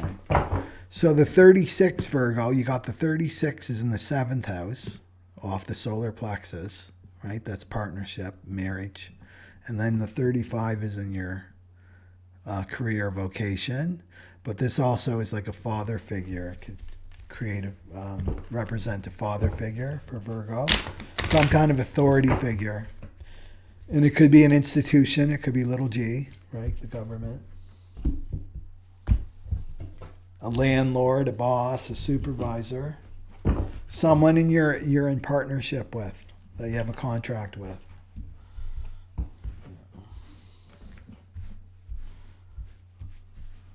And so some emotions are coming up, right? In the 7th house. It's very emotional. It's turbulence, the shadow of turbulence. Okay. And then let's see what the ego's got to say here.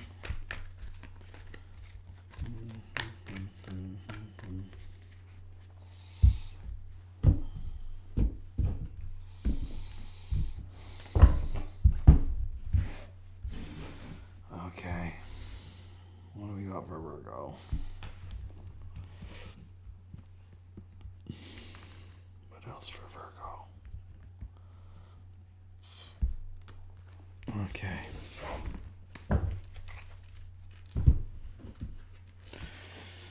Okay, so you got the Ace of Swords for Virgo, which is mental clarity, and Virgo's like that for sure. And then you got the I didn't hear that right card. So that's a double. So we got that in an earlier reading. And then the confusion card. These are the ego cards. Okay. So we've got lots of emotions coming up around your partnership with this 36. So a marriage partner, somebody you're in a relationship with. And hungry for a new experience, right? So maybe you're thinking about leaving a relationship, entering into another relationship, like escaping, wanting to escape, hungry to escape this relationship. And so what this is saying for this full moon is, not to look outside yourself, to escape for fulfillment, because that's what you want is fulfillment, right? With this shadow pattern is fulfillment. I want to feel good, right? I'm listening to my ego. I'm bored with this relationship. I just want to move on. I want to move somewhere else, right? Is to keep it inside, right? Keep this shadow pattern inside, not to act from this place of hunger, right? This place of hunger. In that, what the tarot is saying is that new vision, a mental clarity, breakthrough is coming. Some truth is coming that's going to break you out of this confusion, right? Confusion. And so with confusion, again, it's not to be fused with the divine. That's where confusion comes from. And it's all the ego and listening to the ego and the mind. And so it takes some time for mental clarity to come sometimes, especially if you're in the emotional realm, right? And you're in this 36. This is highly emotional. It's the fear of being overwhelmed by your emotions, this 36. And that's in your 7th house of relationships. So it's very emotional in your partnership, right? And it can be very, very confusing when this is activated. The solar plexus is activated. There's no clarity up here in the mind because there's no clarity in the emotional body yet, right? So the thing, if you're emotionally defined, if you've got your natal chart and it's colored in like this, then you've got to wait. It means there's no truth in the now for you. If you've got a defined solar plexus, no truth in the now for you. Because the emotions are fueling these thought patterns of confusion, of doubting your intuition, right? But this is saying that clarity is coming for this full moon, but it means that the emotional wave, right, those emotions are going to clear, are going to still. That wave is going to still. The turbulence will still, right? And then this mental clarity will come. And it's only coming because your emotional wave is cleared. But it means feeling. Three of Swords underneath this overall reading, right? Feeling what's coming up for you. Feeling this hunger to escape. I just want to escape. It's just all shadow. It's not real. Just feel it. That's all you feel it. And then the expansion happens, Virgo. The expansion happens. You expand into your greater self. And then the mental clarity comes, and then you can make a decision from that place. That's the best way to make the decision. The insights come after you do the emotional work. The insights don't come from the mind. They're coming from deep inside you, from your soul. But it's about doing this emotional work. Yeah. And then truth will come. Truth will come. And then you're on this great adventure. And it's directly connected to your relationships and your soul purpose. Yeah. So don't be making any decisions from confusion and trying to escape, right? Because you're feeling the shadow of hunger. Okay. So let's go. I want to keep on moving here. Let's see here. Oh, that's why. Right here. Let's go to Libra. Libras. Okay. Libra.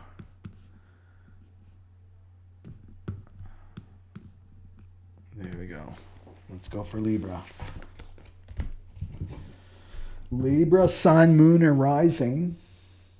1, 2, 3, 4, 5, 6. 7, 8, 9. So the shadow of hunger for Libras are in the 9th house. The full moon's taking place in your 9th house. So hungry for a new vision. Hungry to travel. Right, Libra? Is that right? 1, 12, 11, 10, 9. Yeah. Travel. 9, 10, 11, 9, 8, 7, 6. Yeah.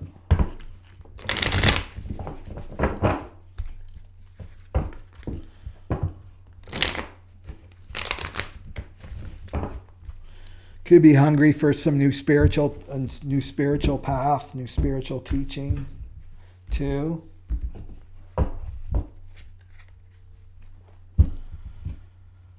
Okay, let's see what the ego's got to say for Libra. What's it got to say for Libra?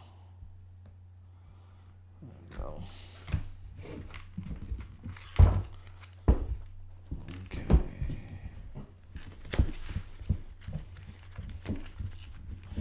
And so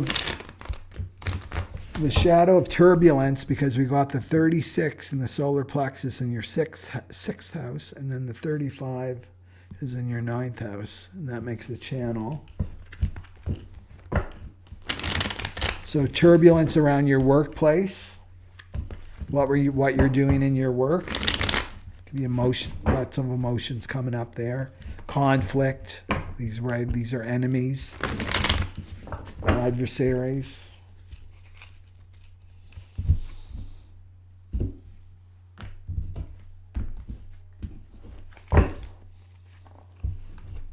Yeah. Okay, and what do we got for Libra here? What do we got for Libra right there? There we go. So it's definitely your relationships here. You got the 4 wands, Libra, and then the fishing for compliments. Fishing for compliments. Okay. So it's also health too, right? There can be some turbulence emotions coming up around health.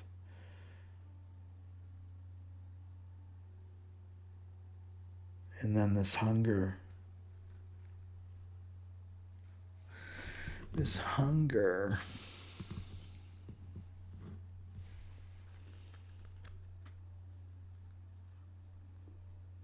This hunger for a new vision, right? A new vision, a new outlook, right? This full moon, this elevated view. It's also about your stories, right? What stories are you creating for yourself? This is optimism too. The ninth house is optimism, right? But the hunger keeps you low, right? That hunger keeps you low. It keeps you in a low frequency vision, right? Well, this is just what the world is. The world's always going to be like this. This is just what it is, right? There's no room for expansion. There's no room for optimism at all. It's very pessimistic, right? There's no adventure there, right? It's the gift of adventure, this 35. There's no adventure there when you're in that shadow pattern. You're just trying to escape, right? You're just trying to escape and feel good because it's connected to the health, right? The 36. I just want to feel good, right? I'm chasing a feeling, but my mind has got me chased out here in the external, but really what you're chasing is a feeling. It's like, just want to feel better. I'm tired of feeling this heaviness, right? This heaviness, this black cloud on my head. That's all I feel. So the ego is saying is getting addicted to other people giving you validation, right? It's fishing for compliments. You can see him out there with his fishing rod, fishing for compliments. And the ego is looking to bolster itself up through getting something outside of yourself, right? Getting compliments, validation. And it comes from a deep, deep insecurity. This is this shadow of hunger. And then you don't believe the compliments anyway because they're not real. When you do receive them, then, well, I don't really believe that. This is the craziness of the ego. The ego is saying, get the compliment, fish for the compliment, in however manipulative way he wants to do it, Libra, right? Because you're the relationship sign. And then if you do receive it, it's like the ego is like, well, they didn't really mean that, right? Or that's not true, right? So it's not a win-win. It's a lose-lose when you listen to the ego. So you've got to give yourself your compliments to yourself. You've got to value yourself, right? And the Four of Wands is a celebration card. It's a celebration card. So this full moon is good for you because it's going to bring you in right relationship, right, with the right people, with the Four of Wands. It's marriage, right? It's a marriage card too. But it's letting go of this chasing a feeling, right? Chasing a feeling with the external. That you can shift, like watch the beginning of my video. You can shift your frequency. That's how you release the serotonin in your brain. The feel-good hormone, right? Is to give, right? That's the easiest way, is to give unconditionally to others. What am I fishing? I'm going to stop fishing. I'm just going to give. I'm going to give that other person something that's coming from my soul, whatever that is. And that's going to raise your frequency, and that's going to totally affect your worldview, right? And that in turn affects your behavior, and that in turn affects your optimism, that in turn affects your story, right? The story that you're writing, right? For yourself. Yeah.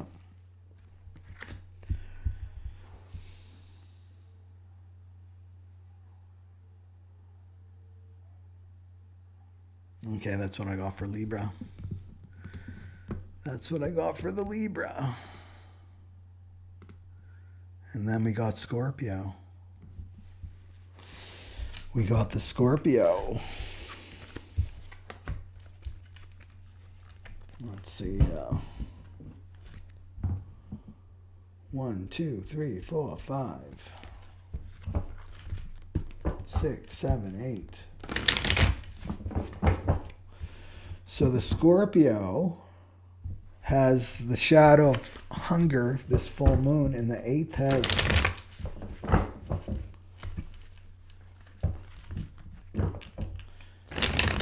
And then the other side, because you got the 36. 1, 2, is in the 5th house. So the 36 is in the 5th house, right there. And then the 35 is in the 8th house.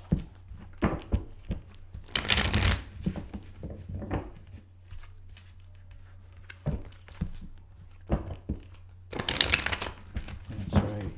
Okay, let's see. Let's just get the story here. Scorpios.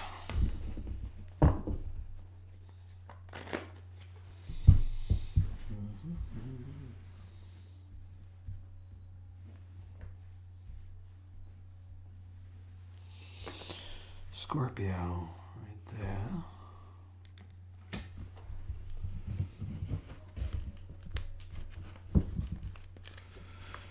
So you got the 9 of Wands right there. And that's the wounded. That's the wounded warrior.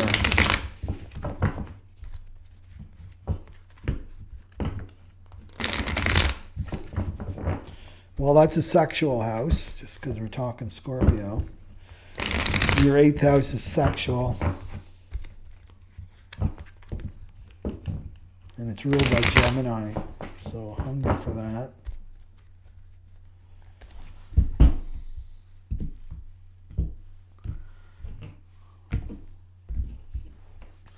Maybe a Scorpio, a little bit of addiction to like a hunger for sex, right? Because it's all about the shadow for the shadow of hunger is about chasing a feeling. Like I said, we want to feel good, so there could be hunger for that.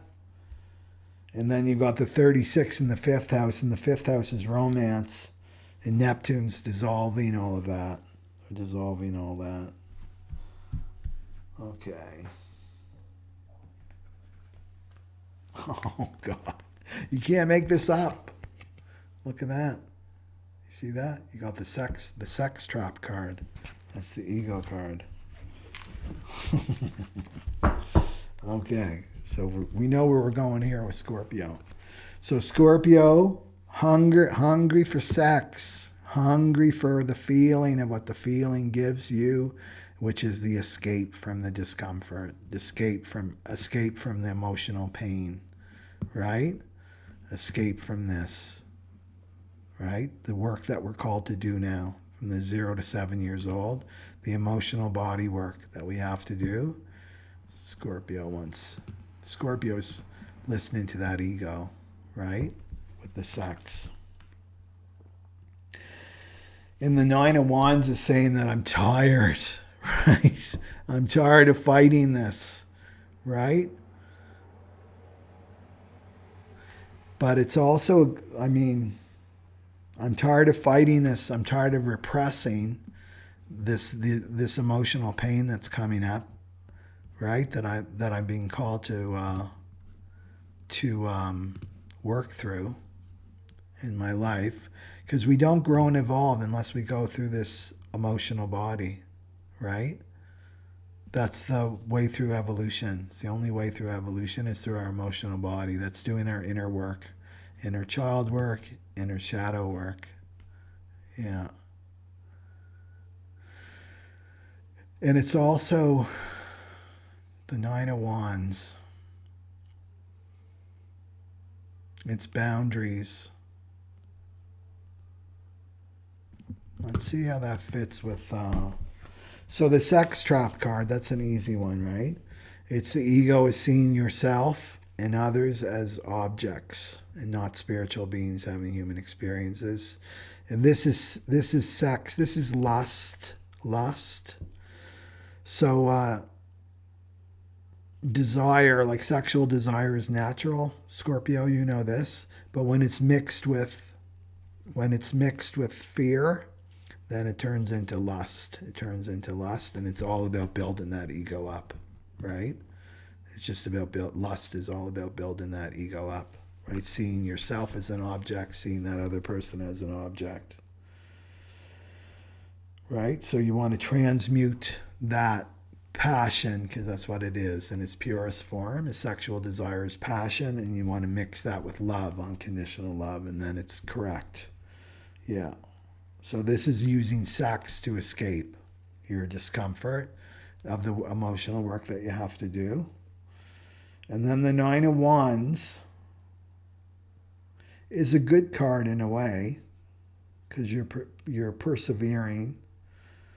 It's having courage, having boundaries, right? Having boundaries, especially if this is coming at you, because that shadow can come at you too, as a Scorpio, right? Where you know somebody, oh, my partner wants to have sex, or this person wants to have sex with me, and I can so feel that they're trying to escape. It's not about intimacy. It's not about passion and love. It's about, I just want to feel good. I want to escape from myself for a moment, you know, or two, and I'm going to use you. That's the sex trap, right? It's the ego. And then the Nine of Wands is saying to set some boundaries, for yourself, and to have courage, right? Be authentic. What is your gut telling you, or especially if you're a generator, right? What's your gut telling you? Yes or no? And trust that, right? Trust that.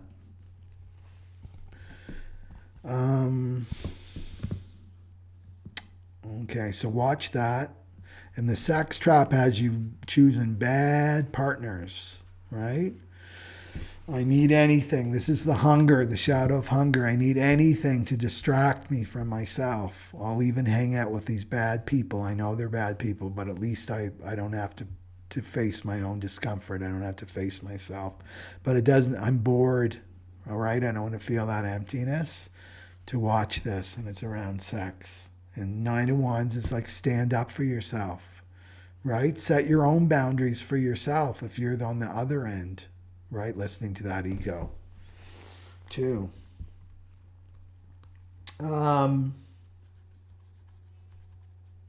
Yeah, and it's around your romantic life, right? It's turbulence. The shadow of turbulence is in your 5th house. Okay. Was that it? Okay, that's what we got for Scorpio. Okay. And let's go for Sagittarius. Sun, Moon, or Rising for Sagittarius. What do we got for Sag? 1, 2, 3, 4, 5, 6, 7. Right. So the shadow of hunger, the full moon, is in your 7th house, Sagittarius. And this is partnership, marriage, anyone you've got a contract with. So that 35 is in the 7th house. And then the 36, 1, 2, 3, is in the 4th house. Right, is in the 4th house right there. So that's emotional.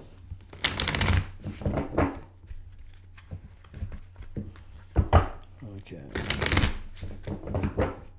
So there could be some, for Sagittarius, some emotions, high voltage emotions being released.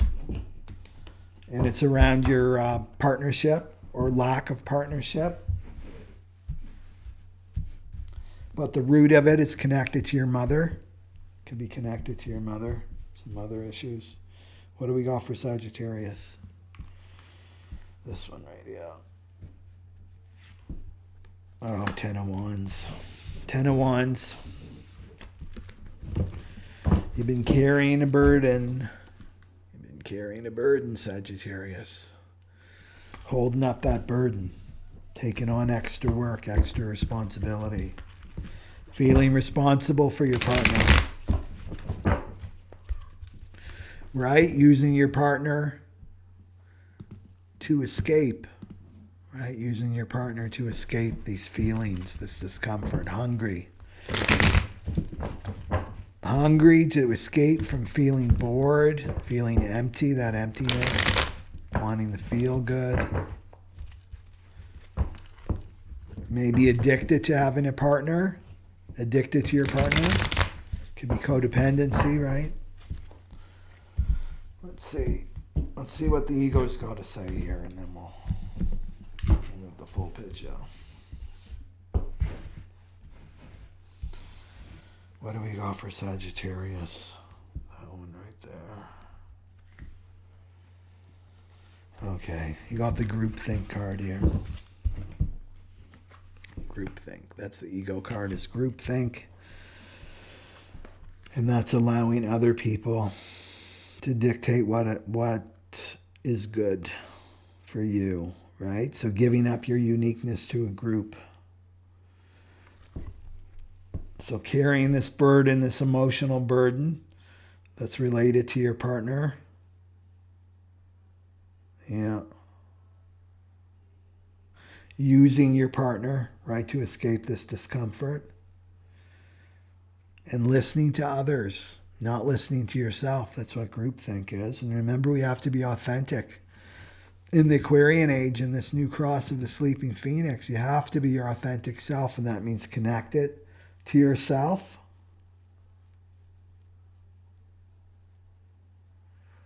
But your emotions are authentic, so I would trust them.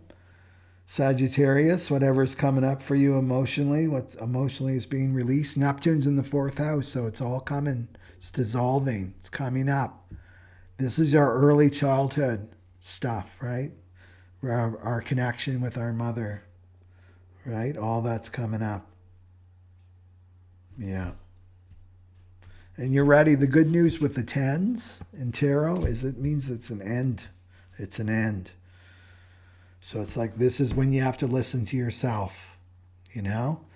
You got to get used to listening to yourself, and trusting yourself is to put everything, everybody, partners out of the picture, mothers out of the picture, families out of the picture. I'm just groupthinks out of the picture. All my friends are out of the picture. What the media is telling me, what I've been taught, all the conditioning and brainwashing. I'm just going to go deep inside and listen to myself for this full moon, right? And it's letting go of this burden. I'm not responsible, right, for this other person. Yeah. But your emotions will not steer you wrong. Like, you can trust them. You can trust them. Okay. And then you're ready for the great adventure. The emotional adventure in your relationships with that 7th house. That's what I see there. Okay. Let's go for, oops, forgot the Capricorn. Okay, so let's go for Capricorn. 1, 2, 3, 4, 5, 6. So for the Capricorn rising sun moon, the shadow of hunger is in your 6th house. That's the full moon, and the shadow of hunger is in the 6th house. And then 1, 2, 3. And then the shadow of turbulence, you see the 35 off the throat is in your 6th house, and then the 36 is in your 3rd house right there, and that makes a channel. So it's about your communication. Communication, shadow of turbulence, and communication. Around your health, that's what I see as your health. Nervous system, right? 1, 2, 3, 4, 5, 6. Nervous system stuff can be happening for you. Lung stuff, health. I'm wanting to escape that. Hungry to feel good, like physically feel good. Rashes, like nervous system stuff, right? Can come up to be cleared up for Capricorn. What else do we have? What do we got for Capricorn? It's that one right there. I can see it. Yeah. You got stress. You got the stress card. Yeah, so you're dealing with physical stuff. Letting go of that for this full moon.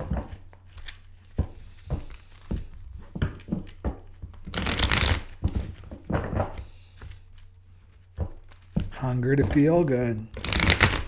Can bring up a lot of anxiety too, the 6th house. Just because it's the Two of Pentacles, right? The back and forth. Not balancing. Not a good balance, the sixth house. Sixth house is all about balance. You're not balancing well here. And it's coming from this hunger. Just because it's the nervous system and anxiety, it could be with this shadow is too much in the mind. Too much in the mind, Capricorn. Okay, what do we got for Capricorn here? Okay, so Capricorn got the Two of Pentacles. And then the just give up, the hopeless card. Right? Give up, it's hopeless. So this is what the ego is saying. And coming to a block. So it could be a block around your health. Sixth house matters, right? Your health. Overly stressed. It's showing you that, you know, the divine energy is showing you that you're at a balance, right? You're not handling your stress very, very well. And then the ego is in there. Like maybe you've tried a lot of different things, right? Pluto's been in your first house since 2008. You've gone through a lot of changes, a lot of shifts. First house is all about your body, right? Well, this card is saying, don't listen to the ego.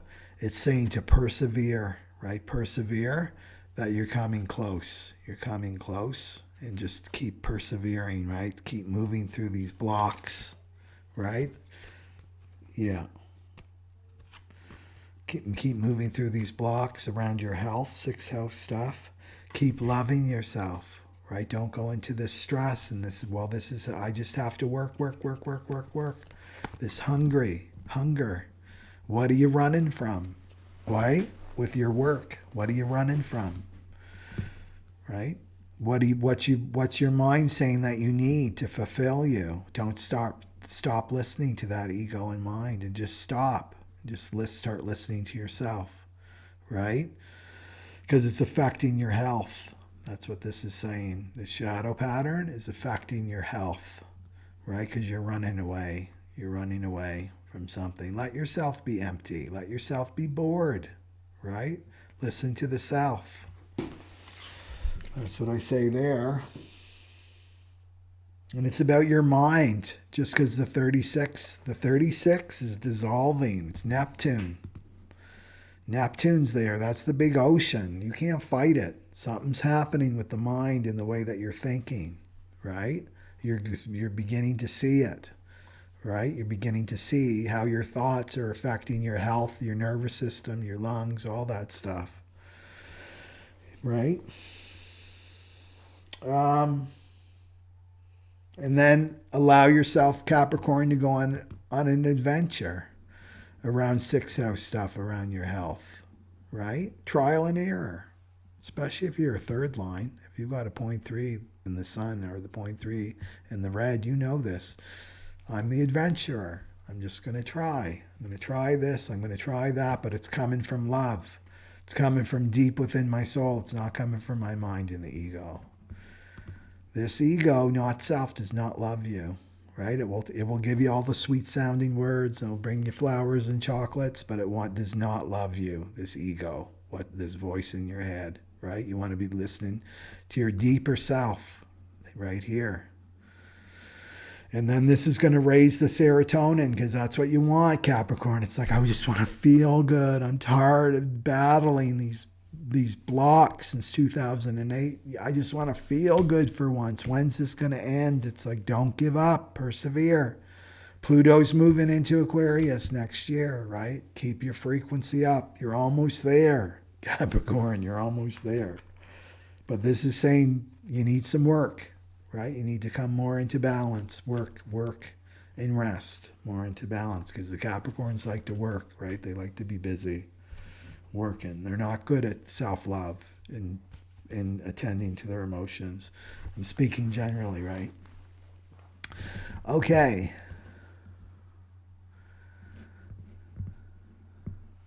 Yeah, rashes. what do rashes mean? It means you got to deal with that little inner child that's angry. That's what rashes mean. It's calling for your attention, right? If you're dealing with that, it's hungry. You know what's hungry is your inner child is hungry for you, your attention, and your unconditional love. You, no one else, just you. Okay.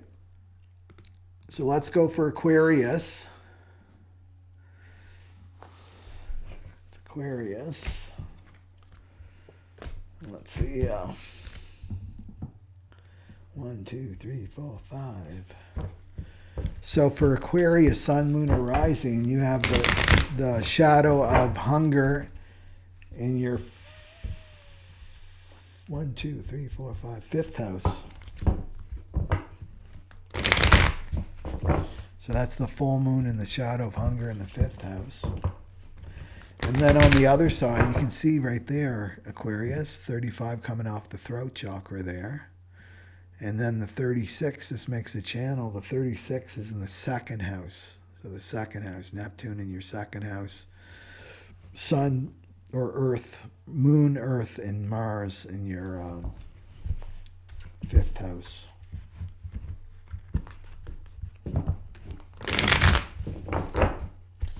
Okay. So maybe hunger. The hunger coming through with your children, if you've got children, Aquarius. Wanting to escape your own discomfort and your own emotional inner work, your own shadow work to do by being overly focused on your children. That one right here. Okay.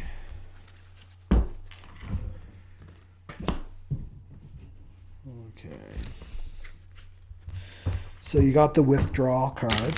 That's the ego card. You can see him there. He's withdrawn. This is going deep inside yourself to escape.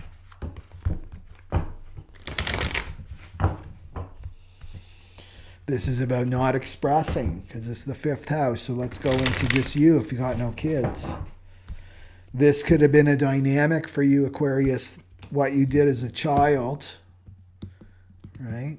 As a child, 0 to 7 years old, this could be a coping mechanism for you to protect yourself, protect your broken heart, was just to go deep inside, like just shut down, completely shut down. And so these patterns, these defense patterns, follow us into adulthood, and they happen really, really fast. So what it's telling me here with this hunger, because hunger, the shadow of hunger is all about escaping, right? It's fearing this emptiness that we all have to face. It's fearing these emotional wounds that we all have to face, right? It's that boredom comes up. The mind is like, I'm bored. And why is it bored? Because it knows there's rumblings going on, right? That want to be integrated. These emotions want to be integrated.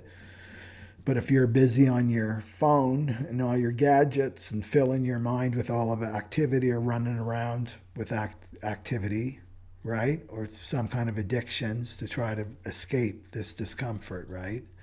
I can't be bored because I have to feel.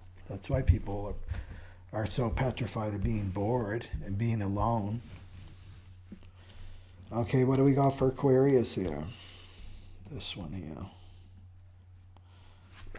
This one here. Oh. Okay. So this is coming from your inner child because it's the fifth house. And it's around your sense of self-value because the 36 is in your second house. So there could be a lot of dissolving. Maybe you're losing money. You're losing cash. Material things are disappearing. Right? Because it's showing you where your attachments are. That's what Neptune shows you. Whatever we're attached to that's really unhealthy, the universe will step in and it will take it away from us to show us that we don't need it. To show it as, right? Because we're here to be self-reliant. That means reliant on the self, the higher self, not on our ego. So the ego is saying to withdraw, don't express, right? The fifth house is all about expression, self-expression. It's self-love. It's ruled by Leo, right? That's the traditional ruler, right? So it's telling you with the shadow of hunger, these wounds are coming up because you got the moon card. There's the moon, major arcana. These are the deep fears coming to the surface, right? Coming to the surface. And then the ego is like, don't express, right? Don't let anybody know what's going on with you. That's what it's whispering in your ear, right? And also to physically remove, maybe isolate yourself, right? So this is about you. The medicine here is about expressing yourself, expressing your fears and your secrets, right? The moon's coming from deep, deep, deep within you. And it's coming from your inner child because it's the fifth house here. Yeah. Let's get this back. Yep. What was I going to say about that with the hunger? So just trying to escape. That's all this is. It's trying to escape and feel good, right? Escaping from that inner child work that we're all being called to do. Not just you. We all have to do it, right? This is how the evolution is happening for us, is through the emotional body. It's through the emotional body, and this emotional body is 0 to 7 years old. Those are all those emotional memories are being released, right? And so have compassion for yourself. If you catch yourself, like, I just want to withdraw. I don't want to talk about this. I don't want to talk about this with anybody. I just want to be alone, right? And isolated. Or maybe you're saying, well, Michael, I don't have anybody to talk to. Well, you can talk to yourself. You can talk to the divine. You can talk to your journal, right? To express. It's like, okay, I'm just going to express. Well, I've got nothing to say. Well, then you just write that. I got nothing to say in the journal. And you keep writing, I got nothing to say. I don't feel anything. I don't feel anything, right? And then it will start to come up. That's just getting rid of the resistance. And just the mere expressing, what you're doing is you're connecting to your authenticity. This is what's been disconnected from childhood, right? Your authentic self was disconnected because it was rejected. You showed your authentic self and it got rejected by your caregivers, and it was unsafe. It was a threat to be your authentic self. That's not wrong. That's like a really good coping mechanism by the child. But now it's detriment. It's detrimental, right? Because now you have to reconnect with your authentic self. And you do that through this, going to the emotional body, which is your inner child. Remember the pathway of awareness: physical, mental, emotional, and then frequency. This is frequency, spirit awareness. That's what we're headed into. So this is what this is showing me. You got some deep, deep fears coming up with the fifth house. And it's all about your creative expression. It's about you expressing yourself. Not just being yourself, but expressing yourself, Aquarius. And the great thing about Aquarius, right, sun, moon, or rising, is the gift of Aquarius is detachment. That doesn't mean numb, like I'm numb and I'm repressing everything, and I'm right. Detachment means this, that I have this relationship between me, my greater self, and my little ego, that little voice in your head that you think is you. I'm in relation to my mind, my ego, but I'm also in relation to this, my emotional body. I'm not afraid of it overwhelming me, right? Because that's the overwhelm. The shadow of the 36 is in your second house. I fear that I'll be emotionally overwhelmed in the second house, and that's self-value, right? I'm going to feel the shame. I'm going to feel the abandonment. I'm going to feel the guilt and the rejection and being separate, right? Being the outsider. Aquarius can feel like that. They're a little bit alien, right? Aquarius is ruled by Uranus. They're a bit alien, right? But it's about you including yourself now. Yeah. So really don't listen to that ego saying to withdraw and isolate. Yeah. And the great thing with Aquarius is once you get that and face that fear of those emotions and just feel them, then you can be really gifted at communicating from that emotional body, right? Look, that 36 is emotional body right there, the solar plexus, speaking. 35, speaking from your emotions, singing from your emotions, expressing from your emotions. Very powerful. And Aquarius has that ability. Okay. Okay, let's go for Pisces. To finish it off here. Okay. So Pisces.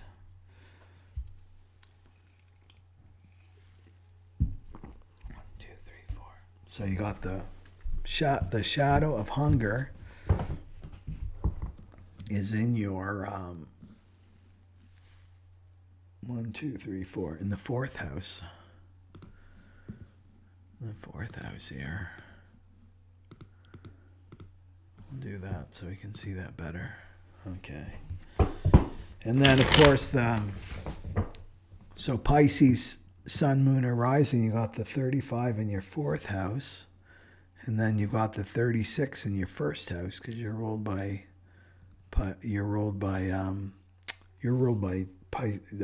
Neptune anyway, but Neptune's in your 1st house in this 36, right? So you got the channel connecting the 4th house to your 1st house. Let's see. So this could be some mother issues to deal with, let go of this full moon. Doesn't matter if your mother's still alive or passed on. If we haven't integrated our mother wound, right, it stays with us, right? It stays with us. Okay.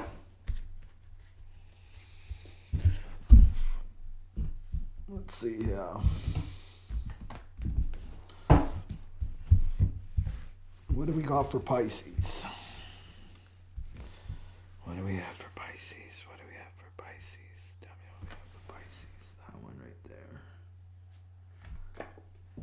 Oh.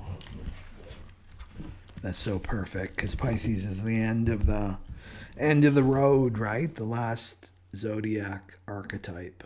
And you got the World. This is the end of the road for the tarot, too. It's completion.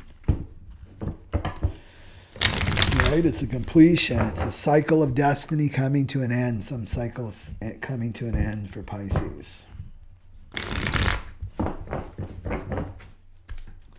And it's around your emotions, right? Your emotional self, your early childhood, your home, right? Home.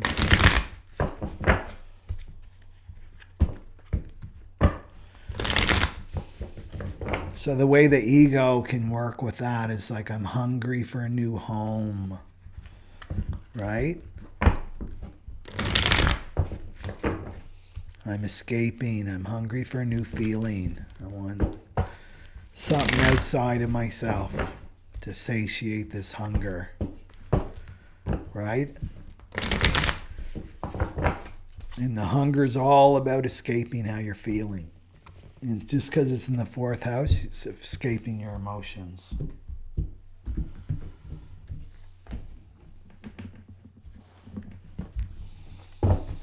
Okay, let's see what we got for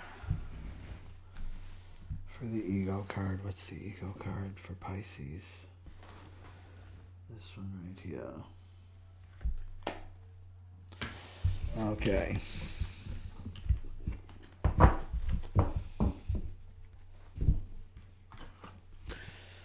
Okay, so you got the World card, and then you've got Control. This is the ego card. Control. So using Control, listening to that ego, that voice in your head that you think is you, that's not you, that not self, right? And wanting to control your emotions, because this is all about controlling your emotions, by focusing on, because right, the shadow is all about pointing you to outside of yourself, away from your emotional body, right? There's the ego stopping you from entering. You're starting to walk towards the emotional body. It's leaping for your leg. It's pulling you back. No, no. Focus on out there. It's their problem, right? So this is saying, Pisces, if somebody is showing emotions, expressing emotions, you're going to try to control. You watch this little game. People do that. Oh, I'm helping that person. Be honest with yourself. Am I really helping that person, or am I trying to control them so that I don't get triggered emotionally, right? They're angry and I don't want to deal with my anger, so I'm controlling them. This is a little trick a lot of people do. They don't realize that they're doing it. By controlling other people, they're just trying to control themselves, right? Control those emotions from releasing. So trying to control the emotions from internal, right? By controlling the external. So this is when we feel afraid, we feel out of control. The turbulence is coming from the first house, right? That's your body, right? Your body is the first house. Your identity, right? The shadow of turbulence is the emotional overwhelm is coming, right? And then you want to control. So what I see here is a dynamic that you're going to see very, very clearly that's probably been with you, right? Since 0 to 7 years old, and you're going to see it. And this is the thing. Once we see it in truth, we can't unsee it. The healing starts as soon as we see it, right? With our light of awareness. And then it will come to an end. Yeah. And then you can go, Pisces, on the emotional adventure with this 36, 35. You go on a new emotional experience for you, right? When you let go of this, catching yourself trying to control, and then this completion ends for you. But look to your mother, right? Look to your mother, because your mother's going to bring up a lot of information for you because we inherit these patterns, these emotional defense patterns. And maybe that was done to you as a child, right? Your mother controlled you. Well, how could she control you emotionally? Sugar. Sugar's a big one. If you're an angry child and she does not want to deal with her anger, she'll give you the sugar, right, Pisces? She'll give you the sugar as a little tiny tot. And that totally numbs you out. And it's poison, by the way, too. Not to blame your mother, because that's the pattern she probably learned. That's all she knows, and she passed it down to you. And then you recreate it, right? You internalize your own mother. And then this is how cyclical it gets, right? How these patterns are passed down from generation to generation. So watch what your hunger is, even for food, right? Go back to this. I'm hungry for sugar. Why am I hungry for sugar? Why am I hungry for carbohydrates? Go deeper. What is it? Why am I being motivated by this hunger? Well, you may find that it's this emotions. These emotions are coming up, and this is a pattern that I have to face now. I have to face these emotions, right? And it's all about this shadow of hunger, Pisces, all about escaping, right? Your emotional discomfort. But it's good. It's good news because it's ending for the Pisces. Okay. So that's what I got for everybody. And be on the lookout for Tuesday or Wednesday for my next live stream. And I'll go look at the human design types. And also just, if you're serious about doing emotional work, right? Doing this emotional body work and evolving, be sure to check out my Awakening the Sleeping Phoenix program. It's 8 modules and it's 50% off. And what I do, it's not just like a general one size fits all, because that's not what I'm about. I'm an 8 in the sun position. It's all about your unique self. What I do is take each person's information, their chart, and 3 of the modules are unique to you. So you learn about your core wound, what's driving you, right? You learn about your mind, Like, what's your mental defense pattern to keep that emotional body down? Because it's very specific to you. So you got a gene key, a number, a point, line, and that's your dynamic. And then your emotional wound, right? Your biggest trigger. So it's worth knowing. And the people that have taken it have really, some of them have reflected that back to me. It's like, oh my God, this makes my relationship so much easier and smoother because I know the dynamics now and I can stop it because these dynamics are automatic. They're unconscious, right? And it's all according to your chart. You can see it's all there in the chart. This chart is so deep, right? It's like the rabbit hole doesn't end with this chart. I've been studying it since 2004. It just doesn't end, right? There's so much to it and it's so accurate.